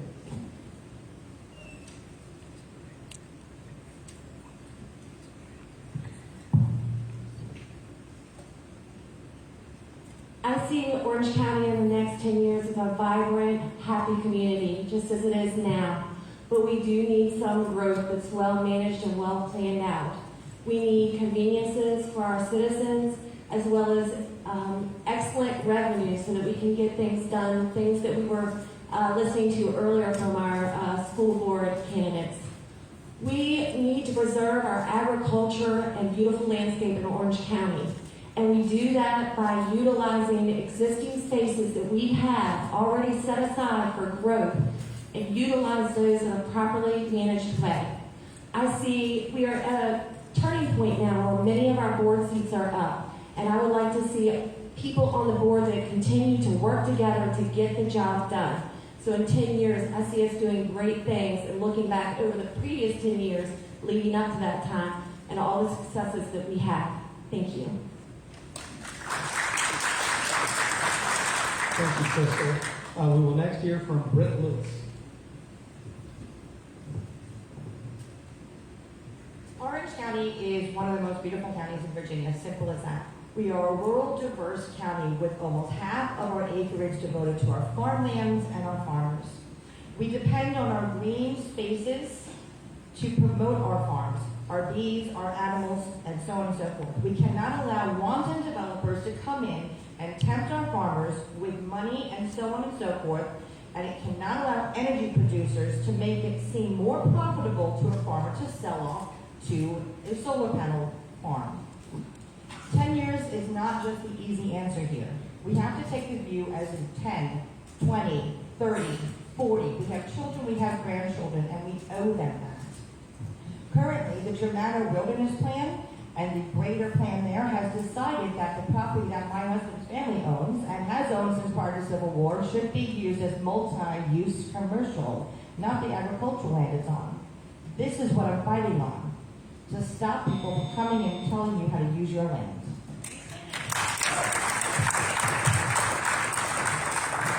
Thank you, Brett. We will next hear from Laird. Well, where do I see Orange County in 10 years? Well, what we need is, obviously we can talk about CTE all night, but also too, what we need is to make sure our roads are widened, and we need to be able to provide for a new high school in our end of the county for sure. And in addition to that, we also need to make sure that we have our water qualities made better. In addition to that, we need reservoirs to be able to sustain whatever growth we are going to have in the future, for sure. Anyway, thank you for your time. Thank you. We will direct the same question to the candidates for Board of Supervisors District 5, and we will begin with Brian Nickel. And the question again is, where do you see Orange County in 10 years? I see Orange County in 10 years as a vibrant, incredible community that respects our past and adequately plans for our future. One in which we have an alternate water supply at the eastern end of the county. One where we have traffic considerations taken care of, where we limit access and have traffic and development, where we respect complementary growth and development and deliver harmonious growth. We have a 10-year-old comprehensive plan. It's outdated and it needs to be updated. We have a GWAP plan for the Germanna Wilderness area 8 years ago that we would have solved a lot of issues had we taken action. We have to take action, be respectful of our past, and we shouldn't have data centers and Amazon warehouses in the eastern end of the county with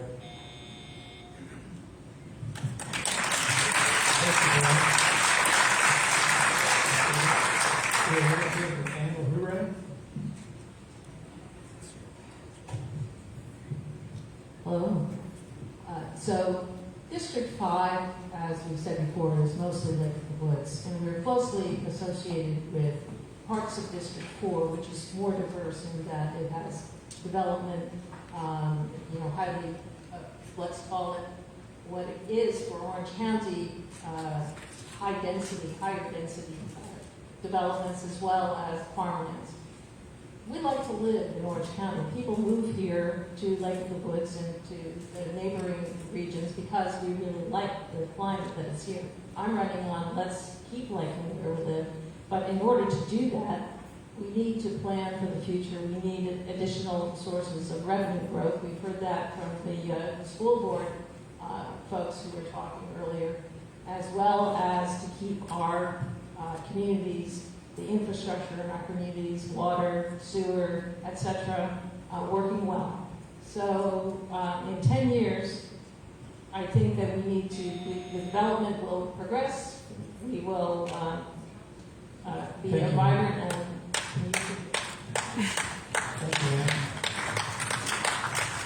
we will direct the same question to our candidates for Board of Supervisors District 2, and we'll begin with Ed Van Hoek.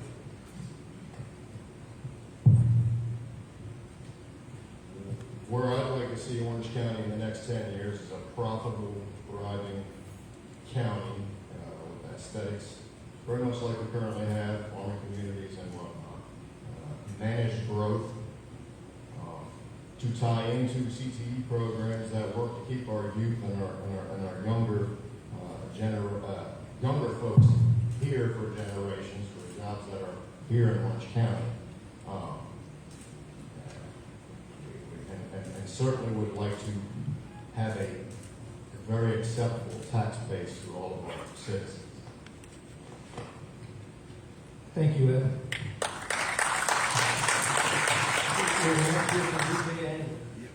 And the question again is, where do you see Orange County in 10 years? In 10 years, I'd like to see Orange County thriving based on its agricultural history and environment. For us to be moving forward and building trades programs that are notarized throughout the state and throughout the country. I'd like to see us building programs in an industry around that agricultural community, pushing what we already have and making it available. and attracting positive industry to the county that helps support our trades programs and also helps support our rural community. I'd like to see us developing and becoming iconic in the state of Virginia, not just for how we develop and coming up with another way for us to grow commerce and be profitable, but to reduce taxes. And you can't do that with mass development. There's no way to do that. It's unsustainable. And we can't do it with solar farms, which Orange County is slated to have potentially 80% of the solar farms for our region. It's not going to work that way. Thank you, DJ.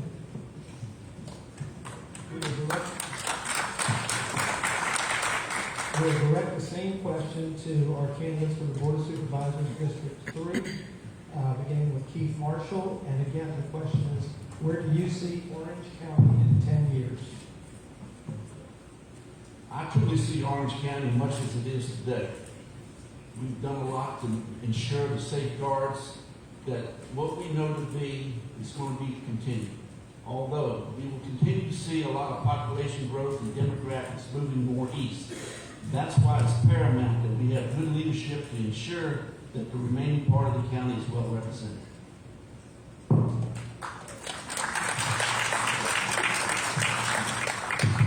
Thank you, Keith. We will next hear from Ellen Patera. In 10 years, we are going to look back and be proud of ourselves for the really good growth plan that we have for our county, whether it's business growth or residential growth. The other thing we're going to be really proud of is we're going to have an incredible CTE facility for our students. As a community liaison, I just finished interviewing the last 2.5 weeks or 2 weeks of school. Over 50 kids who are literally right now going out into the community and they have jobs. We have great connections with businesses in the area. And I'm looking for more connections with businesses and more connections with people who are willing to come in and teach these classes, these CTE classes. The problem is we have zero space in our current building to teach these classes. So I'm open to all kinds of ideas of how we're going to make the CTE facility work. We've got an incredible location right across the street over here at Wall Enterprise that would be a beautiful building site. If that doesn't work, let's make it happen. It will happen, and we will have it before 10 years is up. Thank you, Ellen.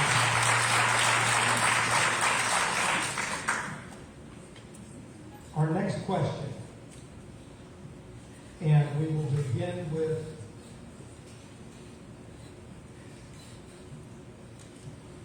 we'll go ahead and begin with Board of Supervisors District 2, and we'll begin with DJ Anglin. And the question is as follows. What do you consider to be the greatest needs of the county that the Board of Supervisors can resolve? And if elected, what would be your top priority? One of the greatest needs of Orange County right now is to address some of the water issues that we have. We've known in previous droughts that we have some issues there, and I haven't seen where we've really done a whole lot to help address those issues, and that needs to be a priority. The other thing is we need to control our spending and seriously look at reviewing our spending and how money is spent and where money can be cut and not wasted. Anybody who's familiar with any kind of state or local budgets knows there's a huge amount of waste at the end of every year within the year's spending. Those kinds of things I'd also like to see. I'd also like to push to make sure as a priority that we do not have unfeathered development and that proper profits are offered. Some of the stuff they've done out in the wilderness and the things that were approved are just unacceptable. The profits weren't near high enough. And it was an opportunity to create a partnership that could have been better and done in phases. And we absolutely could have done a whole lot better. We've got to preserve our rural community and our values and keep pushing forward. And the same question to Ed Van Hook. I think the board is going to have a management stuff that we need to focus on for the next 4 years. You know, with things that are set in place in Orange, good, bad, or indifferent need to be managed. We're going to have expenses. We're going to have water issues. We're going to have to manage whatever proffers are set out. So to me, it's a little bit of we need to manage the growth for the next 4 years and stay focused on that. While we're managing the growth, certainly in today's environment, inflation's through the roof.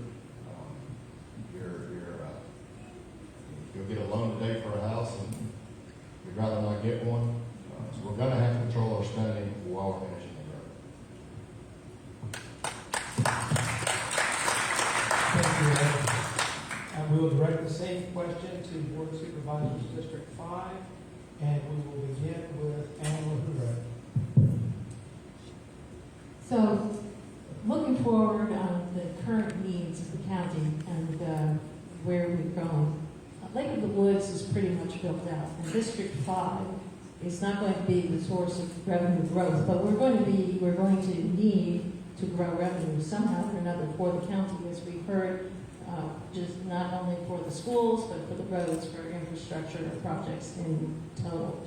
So what's important as a priority is that all of the Board of Supervisors work together, and as it has been said before, we have an opportunity here with the turnover in the board to take a look at plans and to reconsider the plans for just where it is that we're going to be able to control current spending and look for sensible, controlled growth. So that's where I see. Thank you, Ann.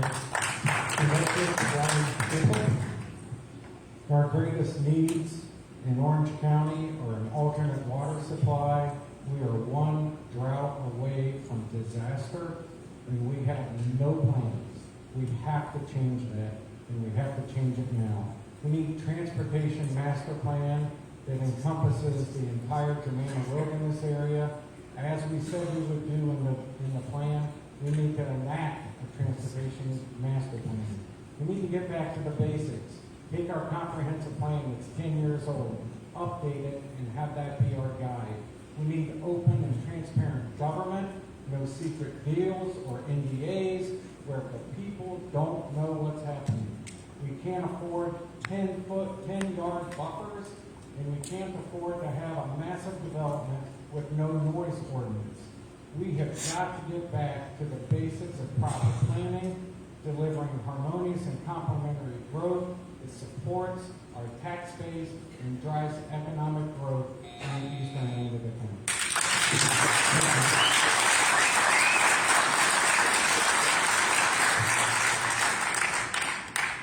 We will direct the same question to our candidates for Board of Supervisors District 4, and we will begin with Crystal Hale. And the question again is, what do you consider to be the greatest needs of the county that the Board of Supervisors can resolve, and if elected, what would be your top priority? The greatest needs of Orange County, the list is long, let's face it. But at the top of the list is the need to preserve and support our agriculture and forestry industries. We have a culture here of agriculture and forestry that we really need to pay attention to. And we do have predators coming into this county trying to lure our good, fertile land away for a dollar that may not last very long. And we need to also understand that growth is coming. Growth is inevitable, but we want well-managed growth, and we want to plan it properly. There are numerous places around this county that are good for growth and that have planned for growth. We need to utilize that. Also, we need a board that works together in a positive way, that can collaborate not only with each other, but with our stakeholders, with our citizens, and be a voice for those citizens in the county. Thank you very much. Thank you, We'll direct the same question to Brett Lewis. Thank you.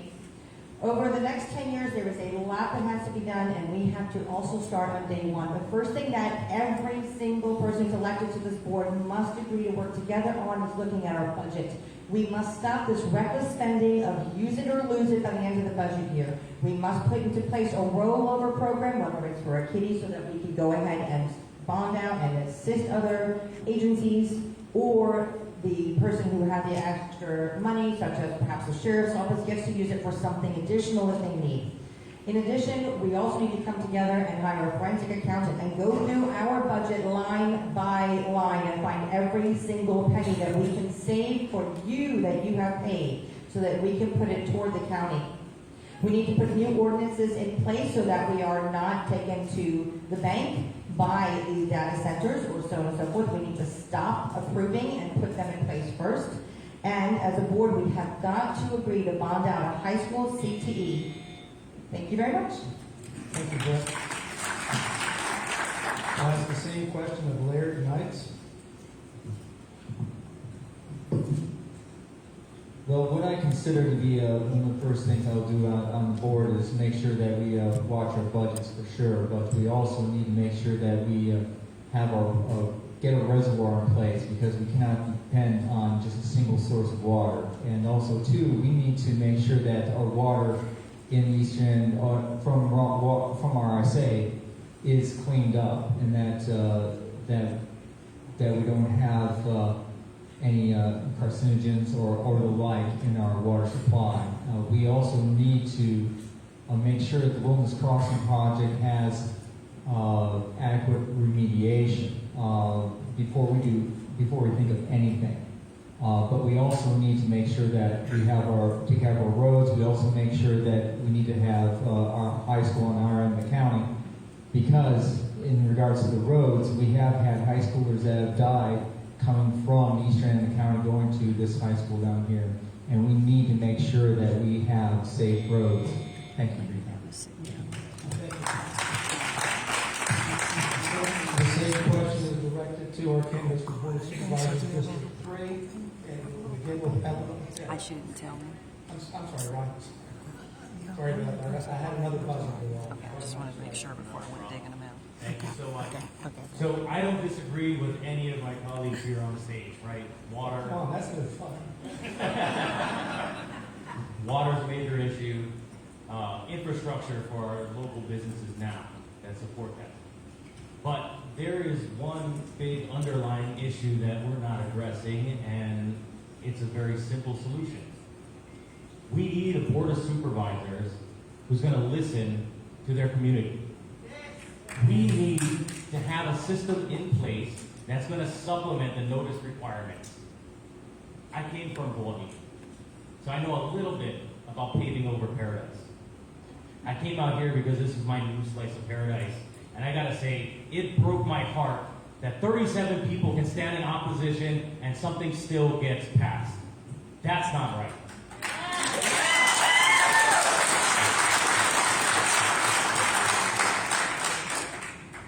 Thank you.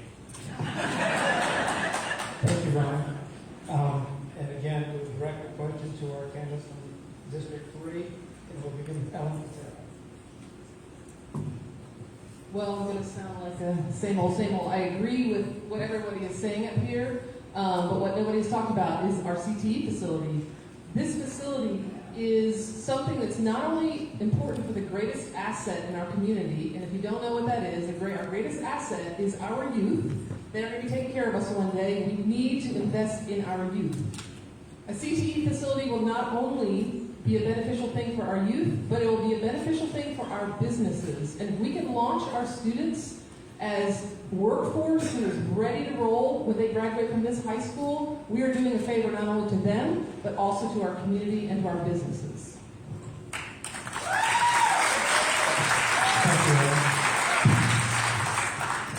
We'll next hear from Keith Marshall. Having grown up in Orange County, as many of you have, we have seen much of the opportunity to do business in Orange leave Orange. A lot of it's going to Charlottesville, Culpeper, Fredericksburg, and now Louisa. We need to do more to work local government with business to retain as much of that as we can, plus offer opportunities for outside money to come into our area to help us with our tax base, because we're going to need a tax base, because we really at this time and juncture need to look at revamping our school systems, including CTE.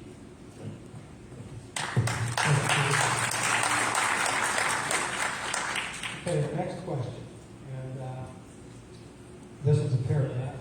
Virginia's Land Use Assessment Program was created in 1972 by the General Assembly to give localities the ability to tax eligible agriculture, horticulture, forest, and open space lands on its use value as opposed to its fair market value.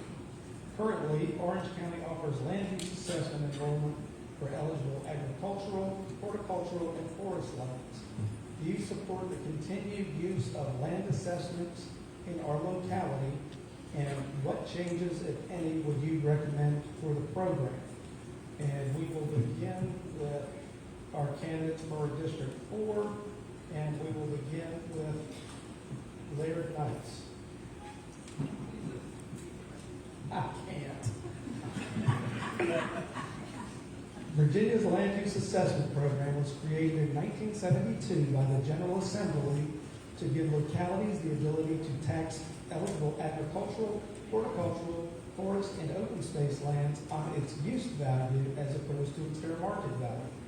Currently, Orange County offers land use assessment enrollment for eligible agricultural, horticultural, and forest lands. Do you support the continued use of land use assessments in our locality, and what changes, if any, would you recommend to the program? I would agree that we probably should continue the general land use as it stands right now. However, we need to also look to the future and make sure that we can keep up with inflation, because inflation is definitely an issue that we have to deal with. Thank you for your time. Thank you. And we will ask the same question of Ryan soon. All right, thank you. I won't filibuster up here pretending to be an expert on the subject, because I'm not. But one of the things I think we can do and we should do initially is to take a step back and look at what the difference in the taxes would be, right? Because on one end it is an income generator, but on the other end we don't want to be hiking up taxes for our local community. So depending on whether those land use taxes are applying to members of our community or businesses in the community, we want to take a look at that and figure out if there's a way to that would benefit the county and reduce the burden on any other taxes for our residents. Thank you. Thank you, Ryan. We'll ask the same question of Crystal Hale. You darn right I support it. I'm going to tell you right now, everybody up here is talking about agriculture and how beautiful this county is, how important it is. But if we don't give those land use assessments and those tax breaks to our forestry and agriculture folks, we won't have that land anymore. This is a problem in other localities who do not think it's important to have that tax structure in place. And I'm here to tell you, as a farmer's daughter and as a woman who lives on a farm now with her dairy goat herd, we need those tax structures in place to keep us there, whether it be 5 goats to 300 head of cattle. If you want Orange County to remain an ag-centered and a forestry-centered county, we have to have that support. And I will support it 100,000%. Thank you.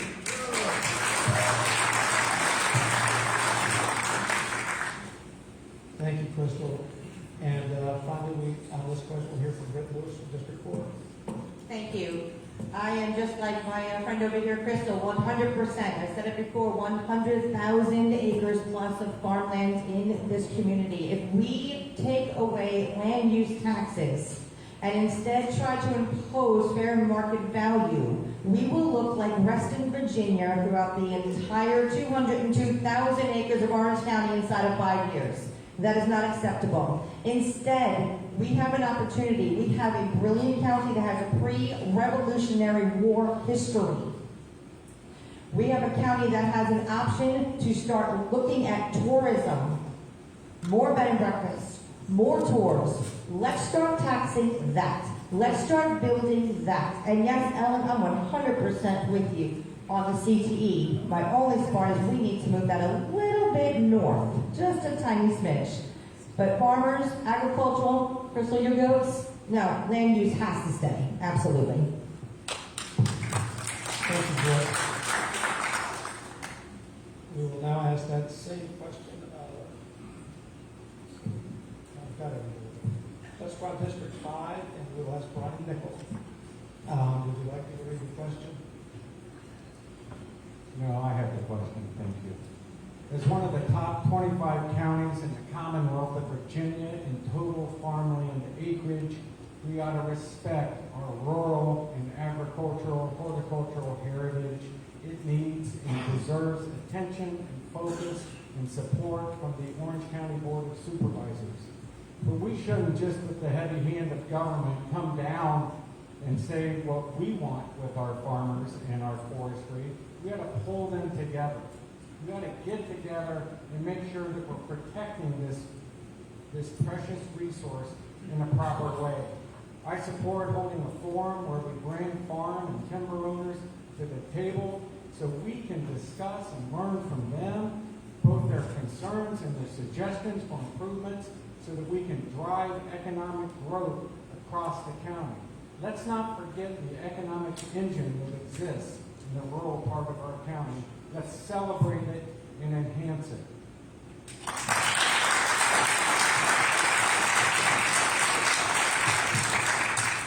Thank you, Brian. We'll next hear from Anna Goodray.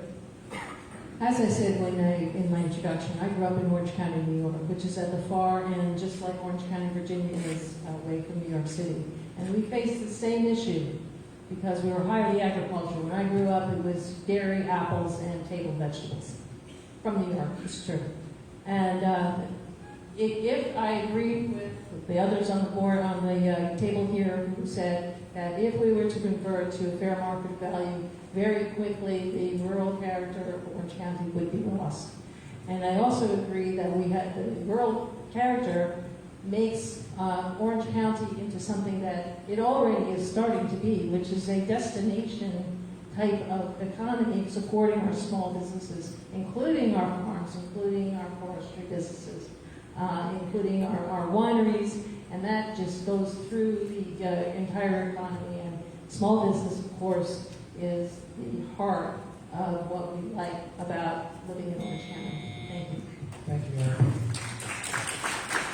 The same question directed to our candidates from Board of Supervisors District 3, and we will begin with Ellen Patera. I'll keep it short and sweet. I totally agree. I am a farmer myself and grew up on the same farm, so I fully understand the success and struggles of farming. Yes, we should keep it in place. And I really like Brian's idea of having forum and having farmers and foresters, all different kinds of people who utilize land use, and have them come together and talk to us about why it's so important.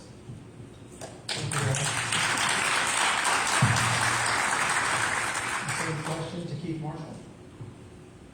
Orange County, we're getting a really good deal with agriculture and forestry. We're getting such a good deal. For every dollar we take in revenue, it's only costing us about 20 cents. I feel like when you're getting that kind of return, I don't think you want to do much to change it. And also, with land use and personal property tax exemption, it's ensuring our open spaces and it's ensuring our next generation of farmers. We need that. Thank you.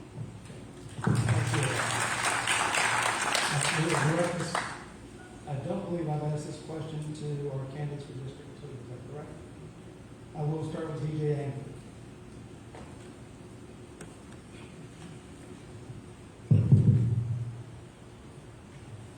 Well, I'm going to echo the sentiments of everybody here. We absolutely need to keep that in place.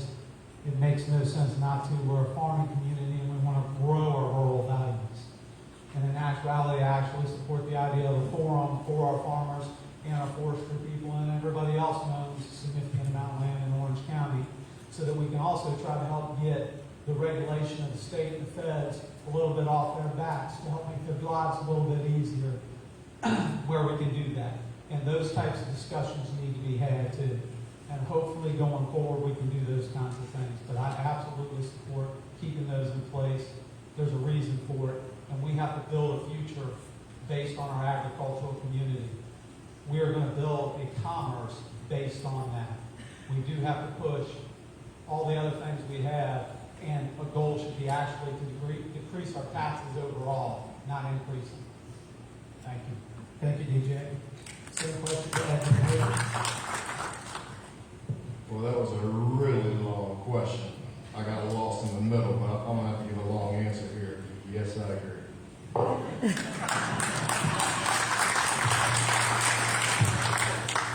Thank you, Ed. Our next question, and I'm just going to start, I will start with District 4, and then probably 5, 3, and 2. And we will start with Britt Lewis. And the question is, will you commit to full transparency as the next member of the Orange County Board of Supervisors?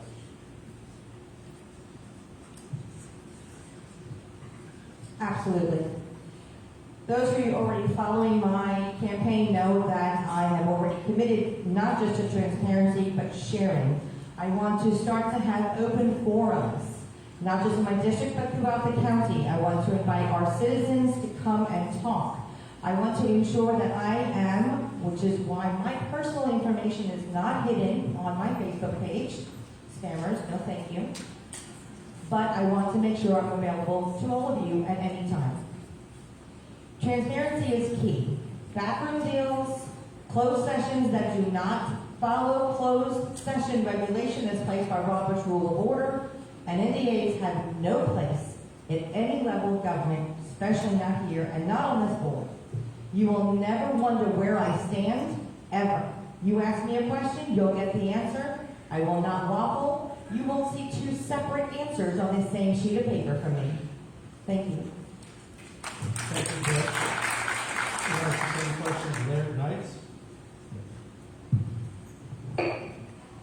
Yes, I most definitely will support full transparency, and like my colleague over here, Britt, we'll definitely try to have something within each month within the localities that we live in, for sure, but also, too, everybody needs to know what is going on. That is critical, because part of the issue, I think, particularly with the Wilderness Crossing project, is that we haven't had the type of transparency that we need. And with that, it's created a lot of misunderstanding for the project and the area at large. I'll have to say this, that since I've been engaged in this process, I've been getting literally hundreds of calls on this subject matter. And so it's interesting how some people have knowledge of the situation, and there's a lot of people that really don't know. So what we need to do is educate people on what are the issues here in the county, and then bring them to the fore. Thank you for your time. Thank you, Rick. Same question to Ryan Soon. Perfect timing. Bless you, by the way. So this is a no-brainer, right? We work for you, and the only way we can do our jobs is by making sure you trust us, and the only way you can trust us is by 100% full transparency. Thank you. Thank you, Ryan. And we will next hear from Crystal Hill. So absolutely 100% full transparency. I've been in this county my whole life, and a lot of you out there know me, and you know I'm pretty much an open book. One thing I would say a little differently from some of my friends up here, so you may not know exactly where I stand on an issue right when we talk and right when we speak, because I have learned over the course of my years in public service and while sitting on the Planning Commission for a number of years, that I should not go in with a preconceived notion or make a judgment call or make a decision until I gather all the facts and listen to my citizens and my constituents. There have been times when I've sat up on a Planning Commission meeting and thought I was going to vote one way, and I had a constituent come in and make a profound statement or make a profound discovery that might have changed my mind. So I'm going to listen to everyone who comes to me, talks to me, and brings me their thoughts, ideas, and solutions before I jump to a conclusion. Thank you.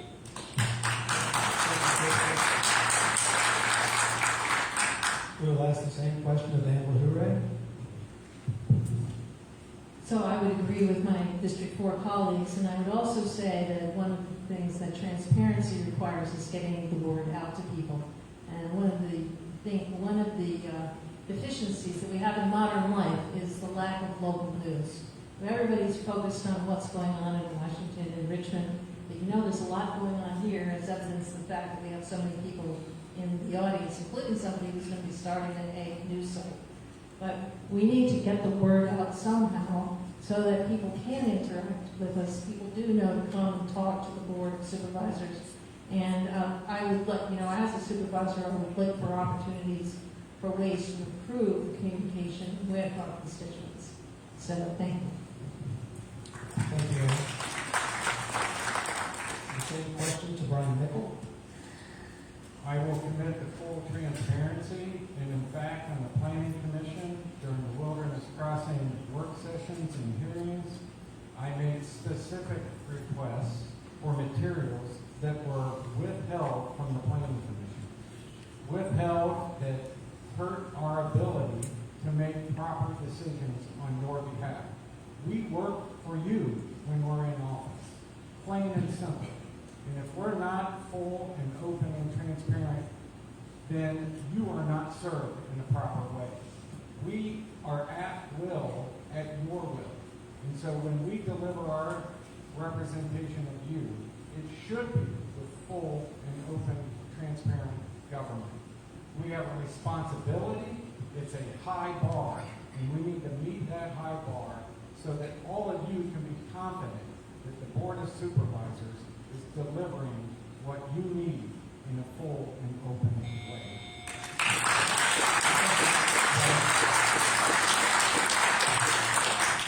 We will direct the same question to our candidates for District 2, and we will begin with Ed Van Hook.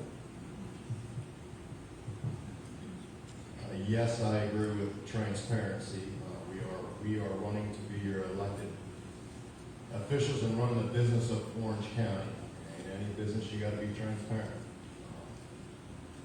Also, in any business, however, there are things sometimes that are in discussion that you got to weed through first, and I understand that.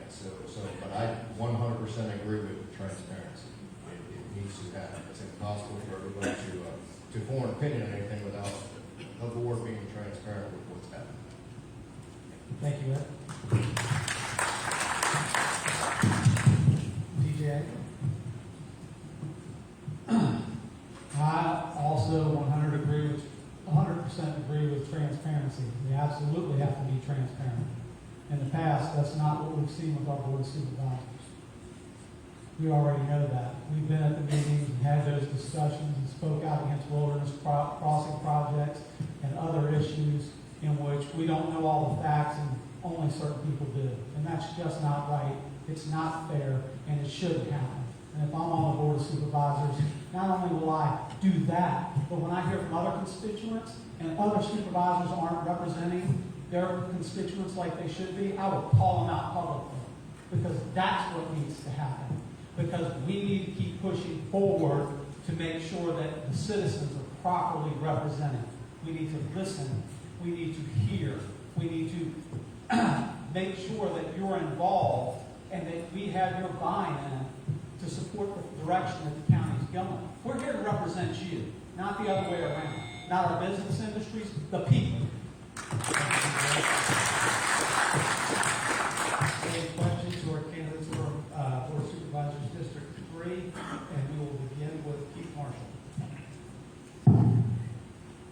I feel that I've always been transparent, and I will continue to always be transparent, 100% rock steady.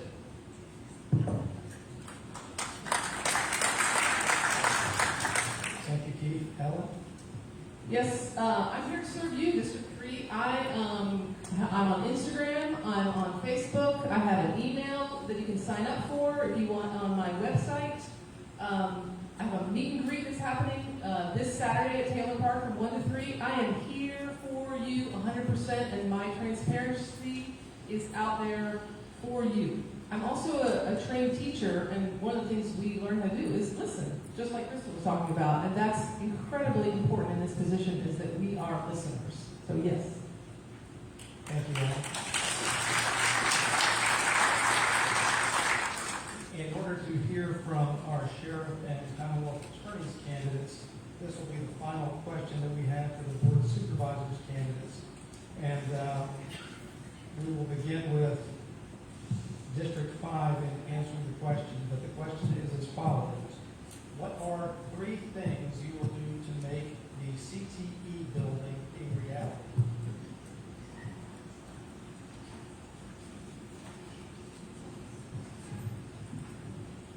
I'm sorry. And since you have the microphone. Okay. 3 things to make CTE. Well, first of all, it's budget and location. So it's part of the bigger process. I see that the review of the budget to find places in the budget where we can save some money.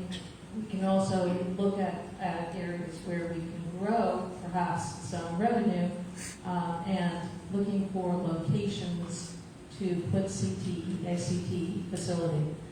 Currently, there's discussions, as I understand it, to expand what's already available at Germanna. I know Germanna Community College would really like to grow their capability as well as their facilities. So those are the 3 things I'd like to do. Thank you, Mayor. Brian? Well, I've spent my life in my career building bridges, building buildings, and building communities. For 36 years, I've worked in infrastructure. I understand infrastructure. And so what you have to do is bring the right parties together. You gather the right people in the community, business, civic, and government. And once you get them in the room, you chart a path. You set out your master plan, and then you take action on it. That means there's going to be some tough decisions. Tough budget decisions, there's going to be tough location decisions, and we're going to have to do some things that change the dynamics of the past. We cannot keep doing the same things that we've done for the last 10 years and expect different results. We have got to take action forwardly in the eastern part of the county and bring this to fruition. Thank you very much. We will next hear from our candidates for District 2, beginning with PJ Angler.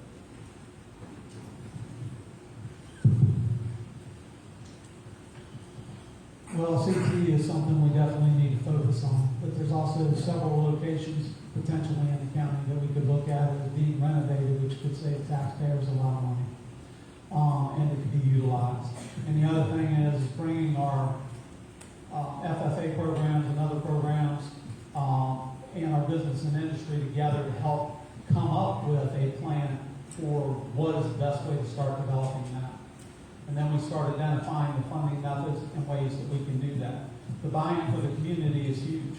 I mean, we've needed these programs for years and years and years, and we have not been doing anything differently.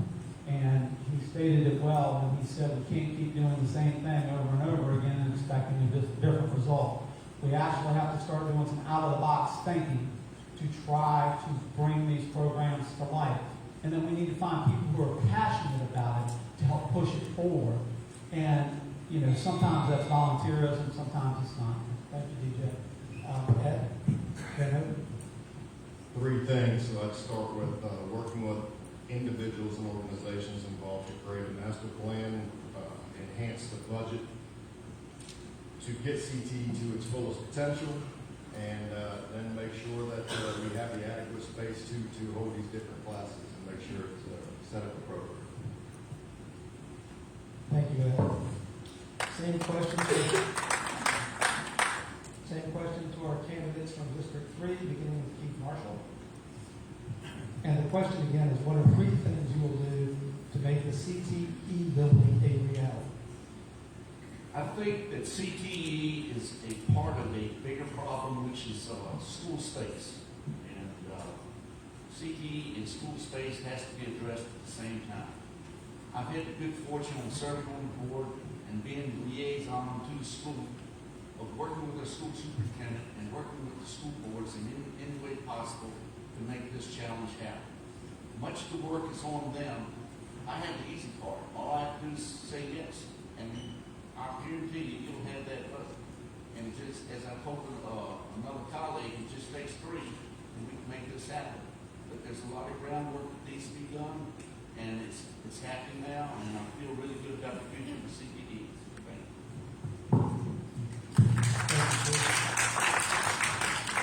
So 3 things to get the CTE facility into reality.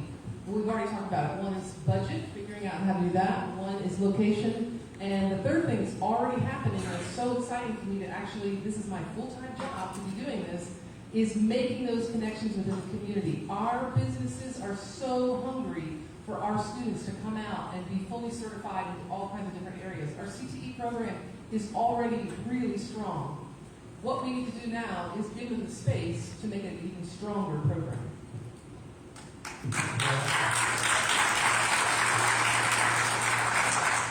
The same question to Brian Nickel. I can go again. I think I've left the District 4, so we'll begin with Britt Lewis. Having a CTE program here in the county is actually very important to me. First of all, 1999 was the first year that the pop-up buildings outside of this high school went up. 1999. Since then, boards have wrestled, they've talked, they've made promises, plans have happened, plans have fallen apart. There's new buildings out there, but they're still there. First, we do need absolutely to find a place. We need to find land. With that, though, we have to work with our business partners in the community, with our farmers, with our electricians, with our plumbers, people who are going to benefit from our students coming out fully accredited, with Mary Washington, Spotsylvania Regional, nurses, LPNs, taking out the CTE program as a fully fledged nurse. They need to buy into our program and invest in our youth. With them investing in our youth, we are unstoppable of making a program. Thank you. Thank you, Britt. Next year from Laird. Well, first of all, obviously, my colleagues up here have talked about reviewing the budget, but what we also need to have is also utilize what is in existence currently. What buildings do the county currently own, and utilize what is in existence. You do not need to reinvent the wheel. What we do is be able to utilize what's there. Now, we also need to build a pipeline and build up those relationships with the current business owners right now. Now, something else too is that I have actually gone to German, and I've actually taken welding classes as an adult. Now, this is something that we don't talk about, is there are people that decide to change their careers later on in life. We need to also provide a pathway for those people in addition to our children for the future, so that we can bring those skills and abilities that the older generation has, and be able to help support the younger generations up and coming. Thank you. Thank you. Crystal?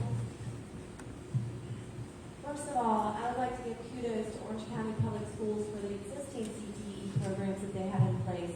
It's not perfect, but they have a great start. And I think we need to build upon that. As we've heard already, space is an issue. Space is an issue. Space is an issue. And sending students off campus to get that instruction that they need takes away from a very limited time frame that they have already. So we need it all on one campus if at all possible. I truly believe budget is an issue, and I have decades of budget experience on the federal, state, and local level. You may not realize that our local composite index right now costs us as a county way more match, for 0.4 match versus other surrounding counties, including Spotsylvania and Culpeper. They get it much cheaper. We need to look at that. And then we also need to look at ways where we can partner with, on a positive note, with our school board to keep things positive and moving in a positive direction. Thank you. Thank you, Crystal. Ryan? Thank you. So, first step, I agree with our colleagues. We need to engage in our stakeholders. We need to talk to the businesses, we need to talk to the educators, and see what their needs are to develop a plan to ensure that whatever space we do provide to them is adequate and sufficient for their needs. And whether that's using existing space and building infrastructure or creating a whole new facility, that would be from the input of the stakeholders. Next, we talked about earmarking budget, but one thing we haven't talked about is looking at outsourcing that budget, looking for federal and state grants that can assist in that kind of development. And then finally, step 3 would be, once it's up and running, once we're developing the property, re-engaging with those stakeholders to make sure that what we're building is going to meet our needs in 5, 10, and 15 years. Thank you. Thank you. In the interest of time, we are now going to switch to our candidates for the Commonwealth Attorney's Office and the Sheriff's Office. They're going to give their opening remarks, the questions that have been prepared for them in advance. And if we have any additional time, we'll return to any additional questions we have for the Board of Supervisors. And at the conclusion of that, everyone will give their closings at the same time, if that's acceptable.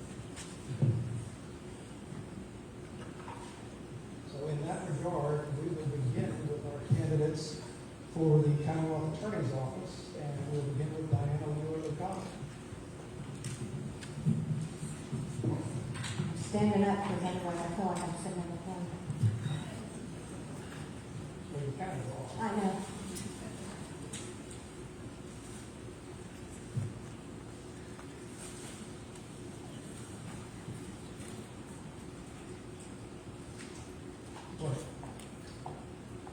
Good evening. I'm Diana Wheeler-LaCombe. I'm a Commonwealth attorney. I moved to Orange County as soon as I finished law school because we wanted to bring our family to a rural community, and we fell in love with it. Kids all grew up here, went to public schools here. I started as the assistant Commonwealth attorney and have dedicated all of my legal career, every bit of it, to the citizens of Orange County. Thank you. Thank you, Diana. And we will next hear from Paige Higginbotham. My name is Pete Higginbotham, and I run for Commonwealth Attorney as well.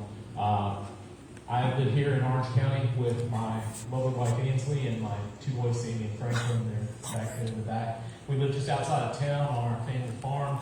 And for the last 7 years, I've been an attorney practicing criminal defense here in Orange.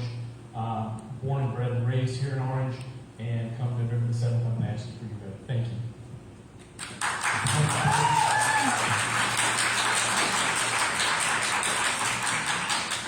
And Paige, we will direct the first question to you.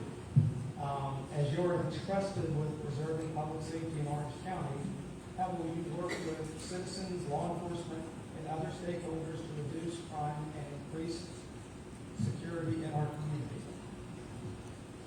That's a good question, really broad question, but I think the first thing that I would do is try to work and restore the relationship that we have with law enforcement. Right now, the Commonwealth Attorney's Office doesn't always have the best relationship with the Commonwealth Attorney's Office. We need to get the officers back in communication on a day-to-day basis with the Commonwealth Attorney's Office. When they have a case, they need to know that if they call, that someone will answer. They need to know that they will hear about a plea agreement before it's done. Same thing with victims and witnesses. They need to know that whatever's happening will be relayed to them. So it's really important that communication gets relayed back and forth between all of the different stakeholders, between the officers, between the victims, and even between defense counsel. I mean, defendants need to know what offers are in a timely manner. So that would be what I would dedicate to. Thank you. Thank you, Paige. Diana? As you are entrusted with preserving public safety in Orange County, how will you work with citizens, law enforcement officers, and other stakeholders to reduce crime and increase security in our community? Well, first I would invite everyone to look at the answers that we provided in advance for the questionnaire, because I go into a lot of detail in that. But we have always, my office has always maintained and open to a policy of law enforcement. Law enforcement have all of the contact numbers of every attorney in my office. We answer calls 24 hours a day, essentially. At night, we go up to crime scenes when we're asked, and we certainly partner with every agency. We have excellent relations with game and inland fisheries, with forestry, with Virginia State Police. They've always worked together successfully with the Sheriff's Office and both town police, Gordonsville and Orange PD. Maintaining professionalism is key, and putting aside any personal feelings you may have to address the matters at hand. We have different roles, but we all work toward the same goal of administering justice in this community. Thank you, Diana. The second question, and Diana, if it's okay with you, we will direct it to you first. As the elected leader of the criminal justice system, what would you do to reduce the number of juveniles, particularly Latino and African American youth, who are brought into the criminal justice system? And what policies would you put in place to ensure fair and unbiased use of prosecutorial discretion in juvenile court? I think I can remember that whole question. I serve on the committee that a juvenile judge has started that brings in citizens to talk about issues of juvenile crime and all the things that are facing them. And I worked with the state school committee too to address that. I think one of the things we do work with is Office on Youth, and we try to ensure that we have all kinds of alternatives that address some of the problems that kids are having today, even if it's just truancy, trying to meet some of those needs. I think it's very important that we focus on youth and that we don't do anything when we're dealing with them that limits their ability to become productive citizens. We have all kinds of mental health issues, and the county really has been helping us find resources for dealing with some of those issues.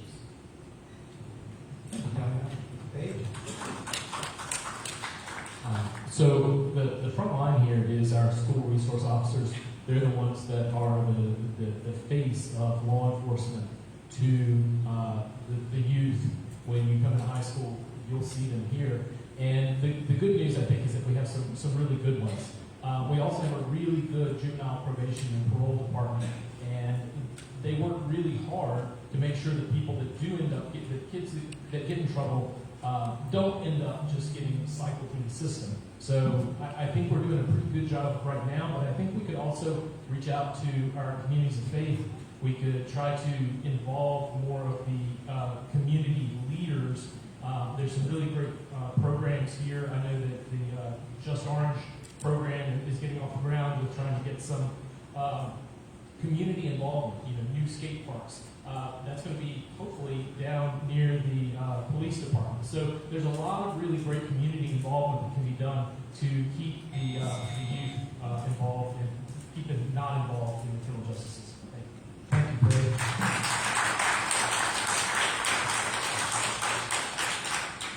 And Paige, I will ask you the next question, which is, what are the biggest challenges you think you will face as Commonwealth Attorney over the next 4 years? So, when I'm elected to Commonwealth Attorney, I think that the biggest issue is going to be keeping up with the budget, because that's been the issue around all the different counties in this area. Hiring and retaining good staff is key, and by staff I mean not only administrative staff but also attorneys. Attorneys getting out of law school now have debt often in excess of $100,000. And in order for good attorneys to come here, we need to make sure that we have good compensation. So working with the Board of Supervisors, whoever they end up being, is going to be key. Working with the Compensation Board, getting grant-funded prosecutors back to Orange County. We've lost some. We need to make sure that the office is fully staffed at all times so that we have enough attorneys that as the population grows, and it's going to, that we make sure that there's enough attorneys there to get the job done.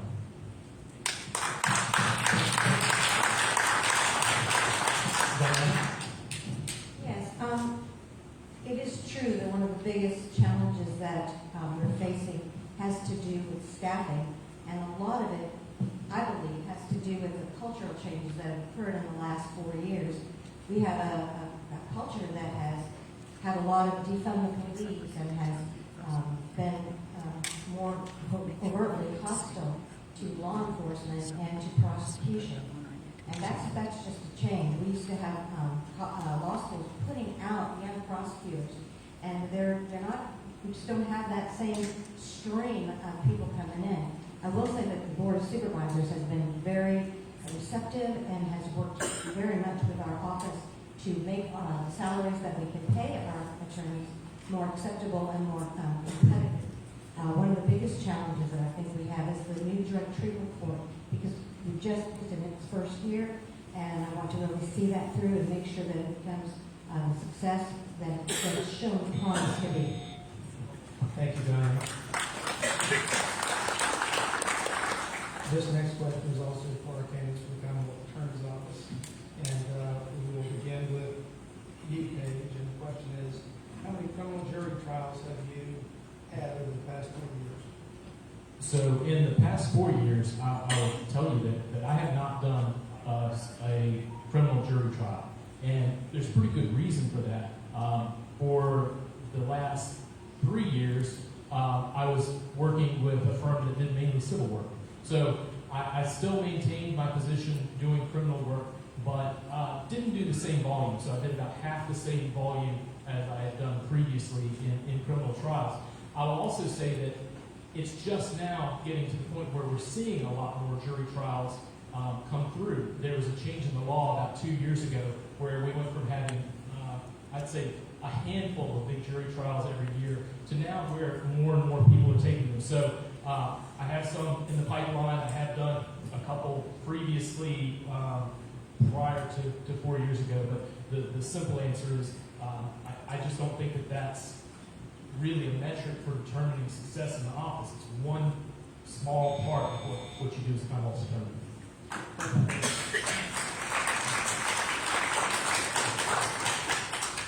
We will now direct our,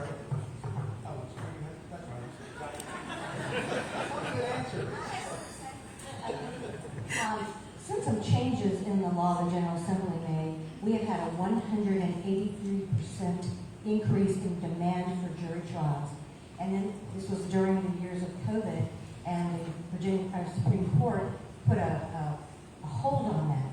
We were one of the first counties in the region that was able to get up and running with jury trials again, and it had to do with the renovation of our historic courthouse and using both courthouses in tandem. And my office was instrumental in facilitating that in terms of how we did that. We started back with jury trials, and I've participated in about 5 or 6 since we were last running for office 4 years ago. Thank you, Diane. We will now direct our focus to our candidates for sheriff, and we will begin with Jason Smith. You have 30 seconds for introduction. Good evening. My name is Jason Smith. I've lived in Orange County my entire life. I went to OBU. I earned a degree in criminal justice with a minor in sociology. At the end of this year, I'll have 20 years in at the Orange County Sheriff's Office. I am trained and or certified in every division of the Sheriff's Office. I have been a supervisor for 16 years, 11 of those years as an administrator. I'm a DCJS general instructor, firearms instructor, active shooter instructor, and I'm certified by the Virginia Sheriff's Institute.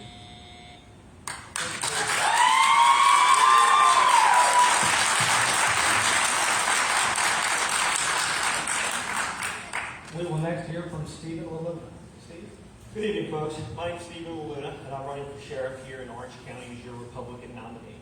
I'm a constitutional conservative. I've grown up in this county. I've lived in this county for 38 years. 19 of those years as a law enforcement officer. One of my big goals in this election is becoming sheriff is protecting your constitutional rights at every level, building transparency and accountability in the sheriff's office, and taking our sheriff's office to the next level. Thank you.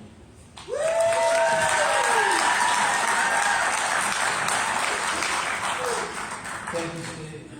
And our first question we will direct first to Jason, and the question is as follows. Do you support sending young offenders to restorative justice programs and other avenues that divert young people out of the juvenile justice system and toward new opportunities? And if so, what would you as sheriff do to promote these programs? That's a great question. I do support alternative methods other than incarceration for our juveniles.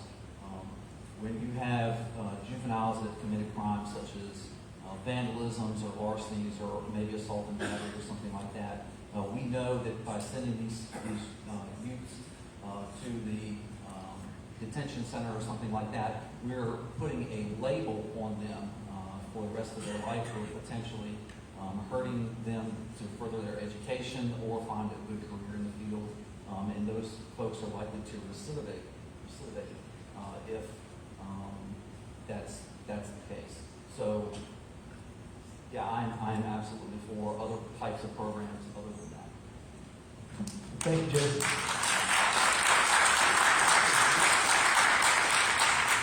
Steve? Yes, I agree. And with our juvenile system, we get kids out here that do make mistakes, that do get involved in the system too quickly. And we need to work with our Commonwealth Attorney, with our juvenile probation, to work at alternative methods for some of these kids, depending on the situation. A lot of this goes back to making sure we have more educational programs in our schools to divert these kids before they ever get to the point of committing whatever violation it is.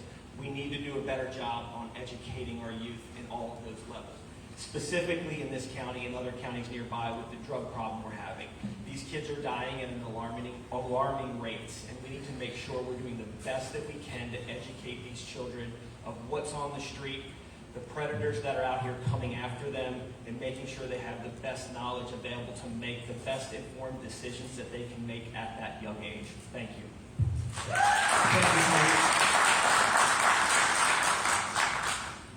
And Steve, I will direct this next question to you, and the question is, if elected, what changes would you make within the Sheriff's Department? I've got 1 minute. So first of all, the first thing I want to accomplish day one is I want to bring accreditation to the Sheriff's Office.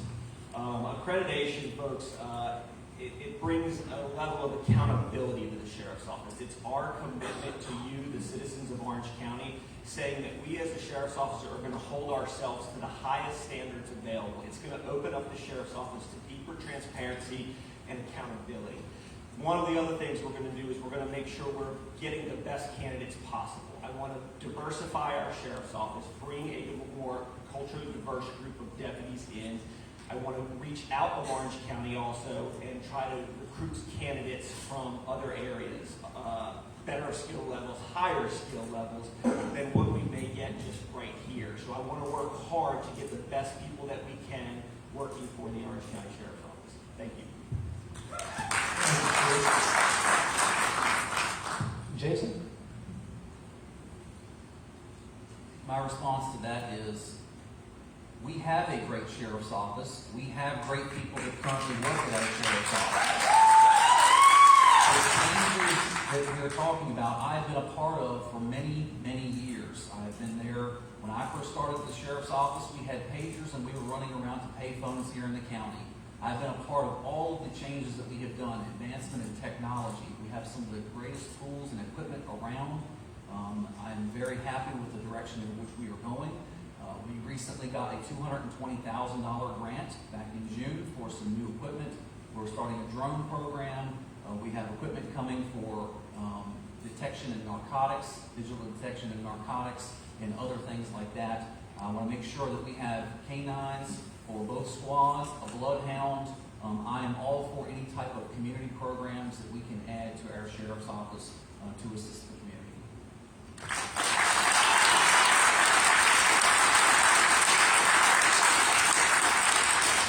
Thank you, Jason. And Jason, the next question will begin with you. And the question is as follows. Legislation enacted by the Virginia General Assembly in 2023 provides clarification and improvements to the unlicensed farm vehicle program administered through the Virginia Department of Motor Vehicles. The new law requires a farm use placard for pickup trucks, panel trucks, and SUVs with a gross weight rating of under 7,500 pounds. Enforcement is scheduled to begin in July of 2024. If elected, how would you work with the agriculture community to prevent abuses while also ensuring that the farm use exemption continues to be made available for those who qualify? So the legislation that he is speaking of was actually supposed to take effect this July, but due to some unintended consequences, that has been pushed off for another year. I've been saying for about 15 years now, I didn't understand why that farmers couldn't send in paperwork showing proof of ownership, proof that they have a farm, proof that they have insurance, and have DMV give them a free permanent tag for their vehicle. DMV did not decide to do that, but what they did do is make it for $15. So that is what's going to happen. This relates to pickup trucks, SUVs, and I think the term is panel trucks as well. That will come into effect next July, that the farmers will have to do that. And it's unfortunate for the farmers that people have abused this for so long that they have had to come to do that. We will do everything in our power to educate the public and make sure that our farmers have gotten their paperwork and stuff in on time to assist them with their registration process. Thank you, Jason.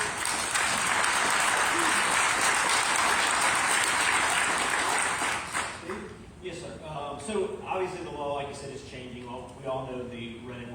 use tags that we've seen for as long as I can remember.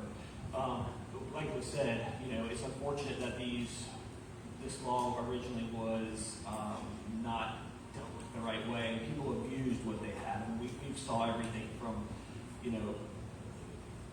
convertibles out driving around with farm use tags on it. So obviously they stepped up and changed that. The biggest thing is we got to get out and educate the farmers and the folks that are going to be using these tags. What I would do first is make sure that our deputies are out here.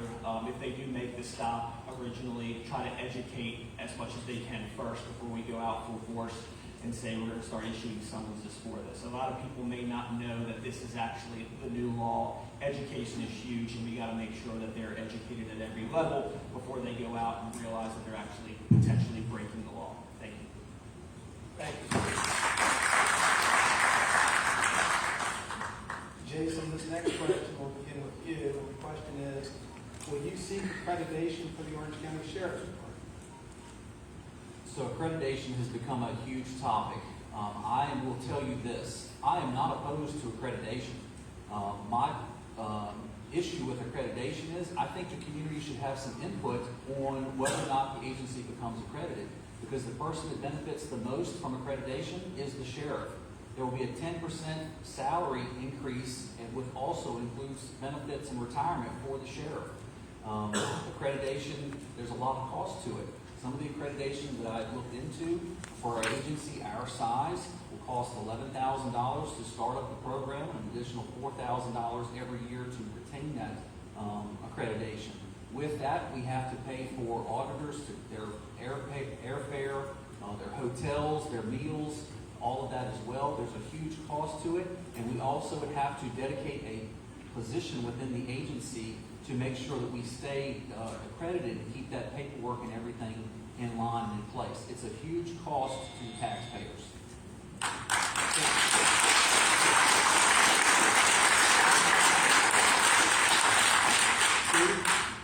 So, like I was speaking about earlier, accreditation is definitely huge for me. I think the Orange County Sheriff's Office needs to be accredited. That's something I want to do immediately. It holds us accountable to a higher standard. It opens up the Sheriff's Office to those auditors that we spoke about that can go and look at things such as evidence, how our policies are being mandated, to make sure we're keeping those up to date so we can give the best service to the citizens of Orange County. Like Jason said, there is a cost benefit that does come to the sheriff with that accreditation.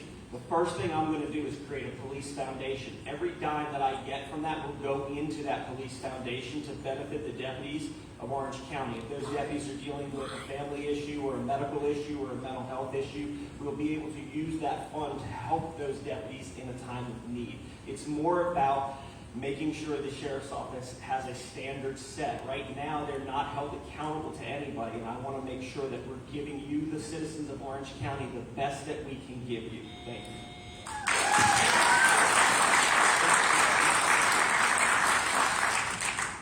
And this next question, Steve, will begin with you.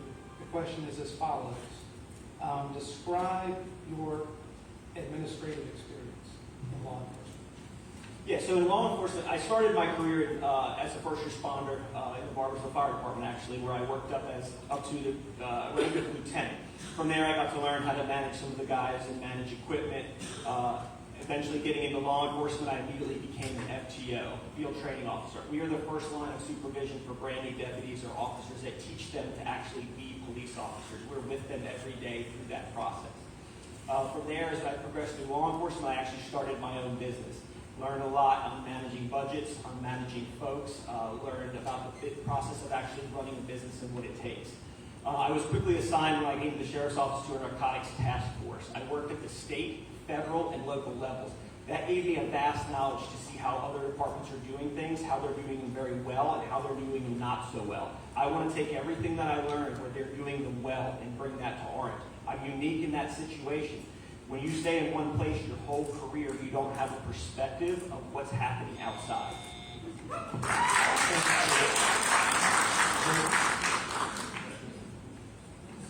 Question again. Okay, I'm sorry. Can you describe your administrative experience in law enforcement? I actually am an administrator at the Orange County Sheriff's Office.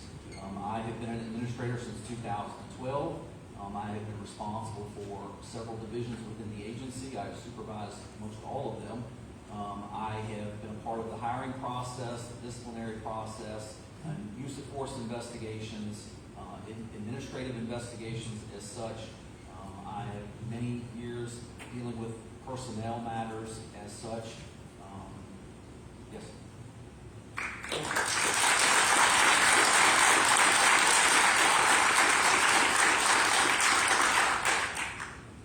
And the next question we have, and Jason, we will start with you, and the question is as follows. What makes you the best candidate for the office of Sheriff of Orange County? I'm the best candidate for Sheriff of Orange County because I have lived in this community my entire life. I've tried to educate myself and get as much training as I can. I have been promoted along the way from sergeant to investigator to captain of operations within the sheriff's office. I am certified in many aspects of law enforcement, such as general instructor, firearms instructor, active shooter instructor. I'm certified by the Virginia Sheriff's Institute. I have courses. I've taken training in ethics and community policing and law. You name it, I have probably been to that type of training. I believe that I'm the best candidate because I'm here for the people. I love Orange County. I love the community. We have a great place, agency that I work for. We have great people that currently work there that have a tremendous amount of talent, and I would be honored to lead them into the future for Orange County.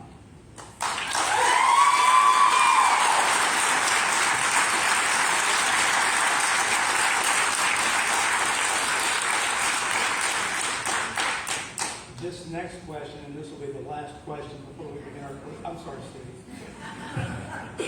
So I believe that I'm going to be the best sheriff of Orange County because of my vast experience working and getting to see all of these different agencies and seeing how things work, folks. I've worked for Orange County. I started my career in the town. I went to the sheriff's office. I know the issues within the sheriff's office, and I know what needs to be fixed. We've continued a tradition from sheriff to sheriff to sheriff, and there's never been a break in that. The same issues that keep happening keep getting passed down to passed down. We want to come in and we want to bring a positive change to the community, to the sheriff's office. We want to bring in folks that have a new mindset, a new way of looking at some old cases, a new way of looking at bringing us into the current policing environment, if you will. I think we can do much better than what we're currently doing. And as your sheriff in this day and time, every one of your constitutional rights is being whittled away at every day. And as your sheriff, I give you my word, I will protect every one of those constitutional rights from any unlawful mandate that comes down. Thank you.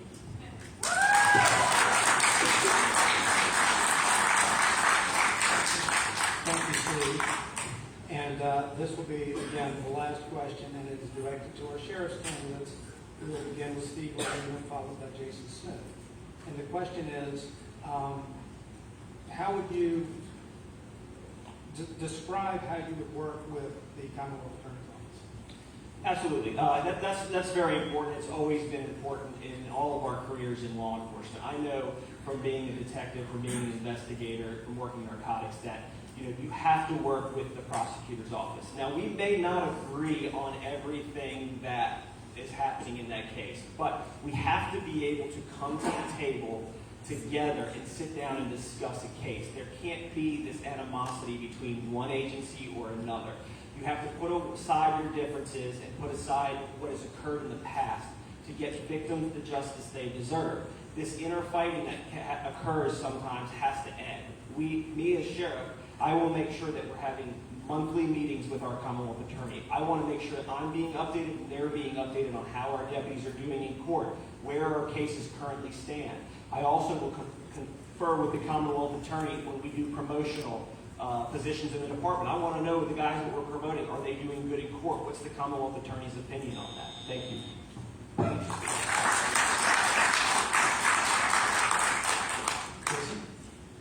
I would agree with some of those comments that he made. I am willing to work with either candidate that is elected as Commonwealth Attorney. We have to understand that the two different agencies have different goals. Our sheriff's office, it's our responsibility to investigate crimes, put our full foot forward for our victims here in the community. We need to make sure that we have thoroughly investigated the cases and we have good statements, good witnesses interviewed. We have put all of our ducks in a row before we present that to the Commonwealth Attorney's Office. My goal is to work with the Commonwealth Attorney's Office so that we can get the best possible outcome for our victims in our cases.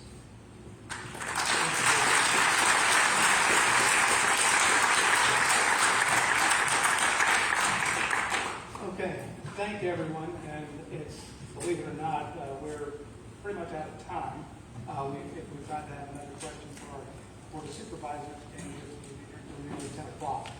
So with that said, we will begin with closing remarks. We will begin first with our candidates for the Board of Supervisors, and we'll begin with District 2, and we'll begin with DJ Angle. DJ?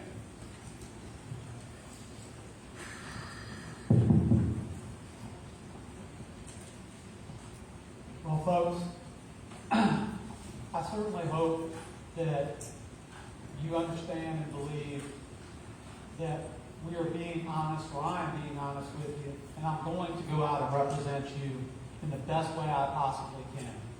And whether that's trying to prove that we are defending our Constitution and standing up for something as simple as a 2A sanctuary that shouldn't be a big issue, or any other thing, and being open and honest in disclosures with everything we do, I hope I can get the vote going forward. Thank you. Thank you, DJ. So as we get closer to the decision day, I once again ask for your trust and your vote for this board position. I feel like there are a lot of things that can be accomplished and a lot of things that are on the horizon that I can help out with. I also want to thank the Chamber of Commerce, the NAACP, and the Farm Bureau for hosting this event. And thank you all for participating and coming out. I hope you all have a great rest of the evening, and thanks again to all of you for listening to us. Thank you, Rick. We will next hear from our Board of Supervisors, District 3, beginning with Ellen Terra. Always make the best better. That's the motto that I learned as a 9-year-old when I was in 4-H, and that's something that I've carried with me in my heart through every experience that I've ever had. What we have right here in Orange County is unique and beautiful, but if we settle for what we have right now, we're going to miss out. I have the will to get the CTE building built. I will bring solutions to the table, and I will listen to my constituents. As a community, we need to work together for these solutions. We are not just red voters and blue voters. We are orange. Thank you.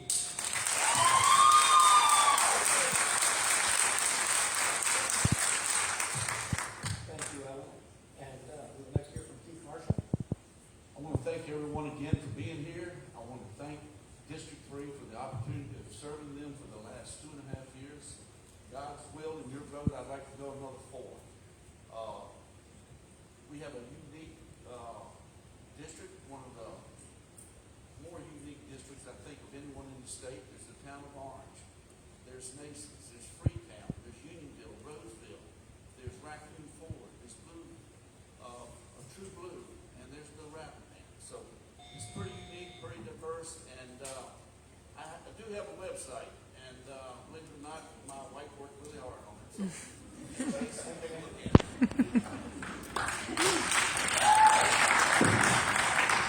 We will next hear from our candidates from District 5, beginning with Anne LaVouret. Well, first of all, thank you to the organizers, the Chamber, and the Farm Bureau, and the NAACP for this opportunity. I'm very impressed by the turnout. It's really very good. I see that we're going to have an opportunity with a pretty much brand new board. Even Mr. Marshall has only served for 2.5 years. So it's an opportunity to take a look at the way that things could be changed and made better. So I look forward to talking with anyone who wants to talk about it, and thank you very much for your attention. Thank you, Anne. Next hear from Brian Nickel. Thank you to the citizens for showing up here and online, for your questions, and for your active participation in our democracy. I love Orange County. I love Lake of the Woods. I have proven to be a fierce advocate for Lake of the Woods and will bring a special care and dedication to my service to you in Orange County. My experience, knowledge, and expertise absolutely position me as the most qualified candidate. I ask for your vote to serve you as the District 5 Orange County Supervisor. Thank you,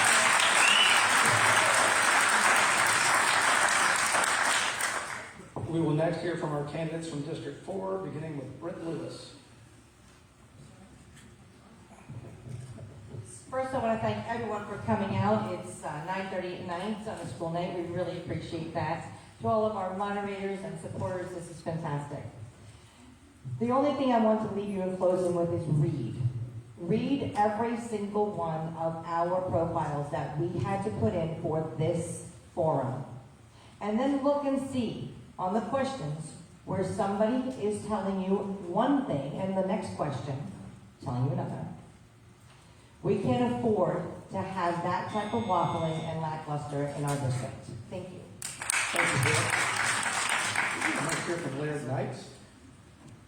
Everyone, I want to thank you for your time coming out here, especially this evening. I know it's very late. I want to thank the organizers of the event tonight. I want to also get everybody to think about what we need to do on the eastern end of the county. We need to have a new school. We need to have a CTE program. We need to have our reservoirs in place, our infrastructure. And we kindly also appreciate your time. We also need mental health funding for our county as well. Thank you very much. Thank you, Larry. We'll next hear from Crystal Hale. First and foremost, thanks to everyone for being here tonight again. It is late, and thanks for everyone who helped make this wonderful event possible. I would like to just remind you that I am not only for District 4, but I am for all of Orange County. So if you have any questions or concerns, just know that I am on the board right now. And from now into the future, I'm here to help you, listen to you, take your feedback, take your suggestions, and work with you. Thanks all again, and take care, and God bless. Thank you, Crystal. We will next hear from Ryan Soon. I'd just like to echo everybody and say thank you for showing up and for staying so late. Thank you for our organizers for putting this together. I definitely want to continue this conversation with you folks. I enjoyed answering the questions today, and if you have any more, please feel free to reach out. It's soon4supervisor@gmail.com. We can continue this dialogue as we go on. I know that my expertise in negotiations and as a litigator and attorney will help the board make better decisions in the future. Thank you. Thank you, Ryan. We will next hear from our candidates for Commonwealth Attorney, beginning with Diana O'Connell. Thank y'all for hanging around this late. 4 years ago, we were campaigning. We did not know what was right around the corner. Just a few months later, our world, the legal world, was rocked by the COVID pandemic and the judicial shutdown. There were so many changes in all of our lives, and we weathered them, and we were flexible, and there are some real changes in our criminal justice system. I would invite you to look at my website, to look at this, what we were able to accomplish, and to put the drug treatment court together, which I think will save lives. Thank you, Diana. And next we'll hear from Paige Higginbotham. Again, thanks to everybody for coming out tonight. A vote for me is a vote for change. A vote for me is a vote for repairing the relationship with law enforcement. It's a vote for returning phone calls. It's a vote for fairness to victims of crimes, but also a vote for fairness to defendants. It's a vote for someone who cares very deeply about this community, about Orange County. But more than that, it's a vote for somebody who cares about the proper administration of justice. Thank you. Thank you, Paige.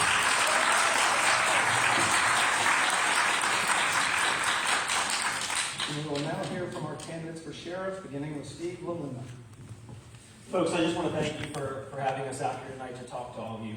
When I'm elected, I plan on working with each one of you as a citizen of Orange County, and more so as an American in the United States.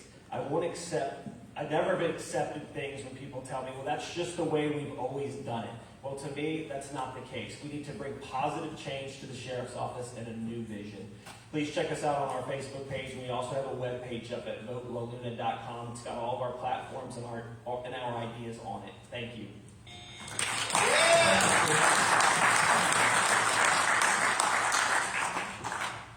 Well, that's it.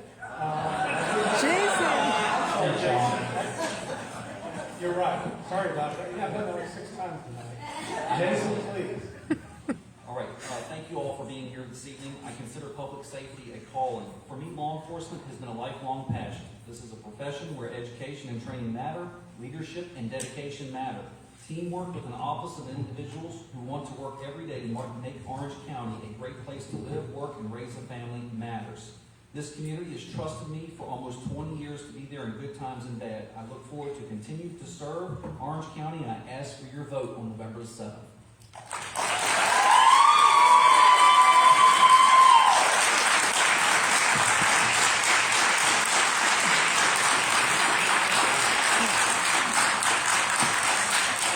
Given my track record, I'm going to ask, does everybody else up here have the opportunity to give closing remarks?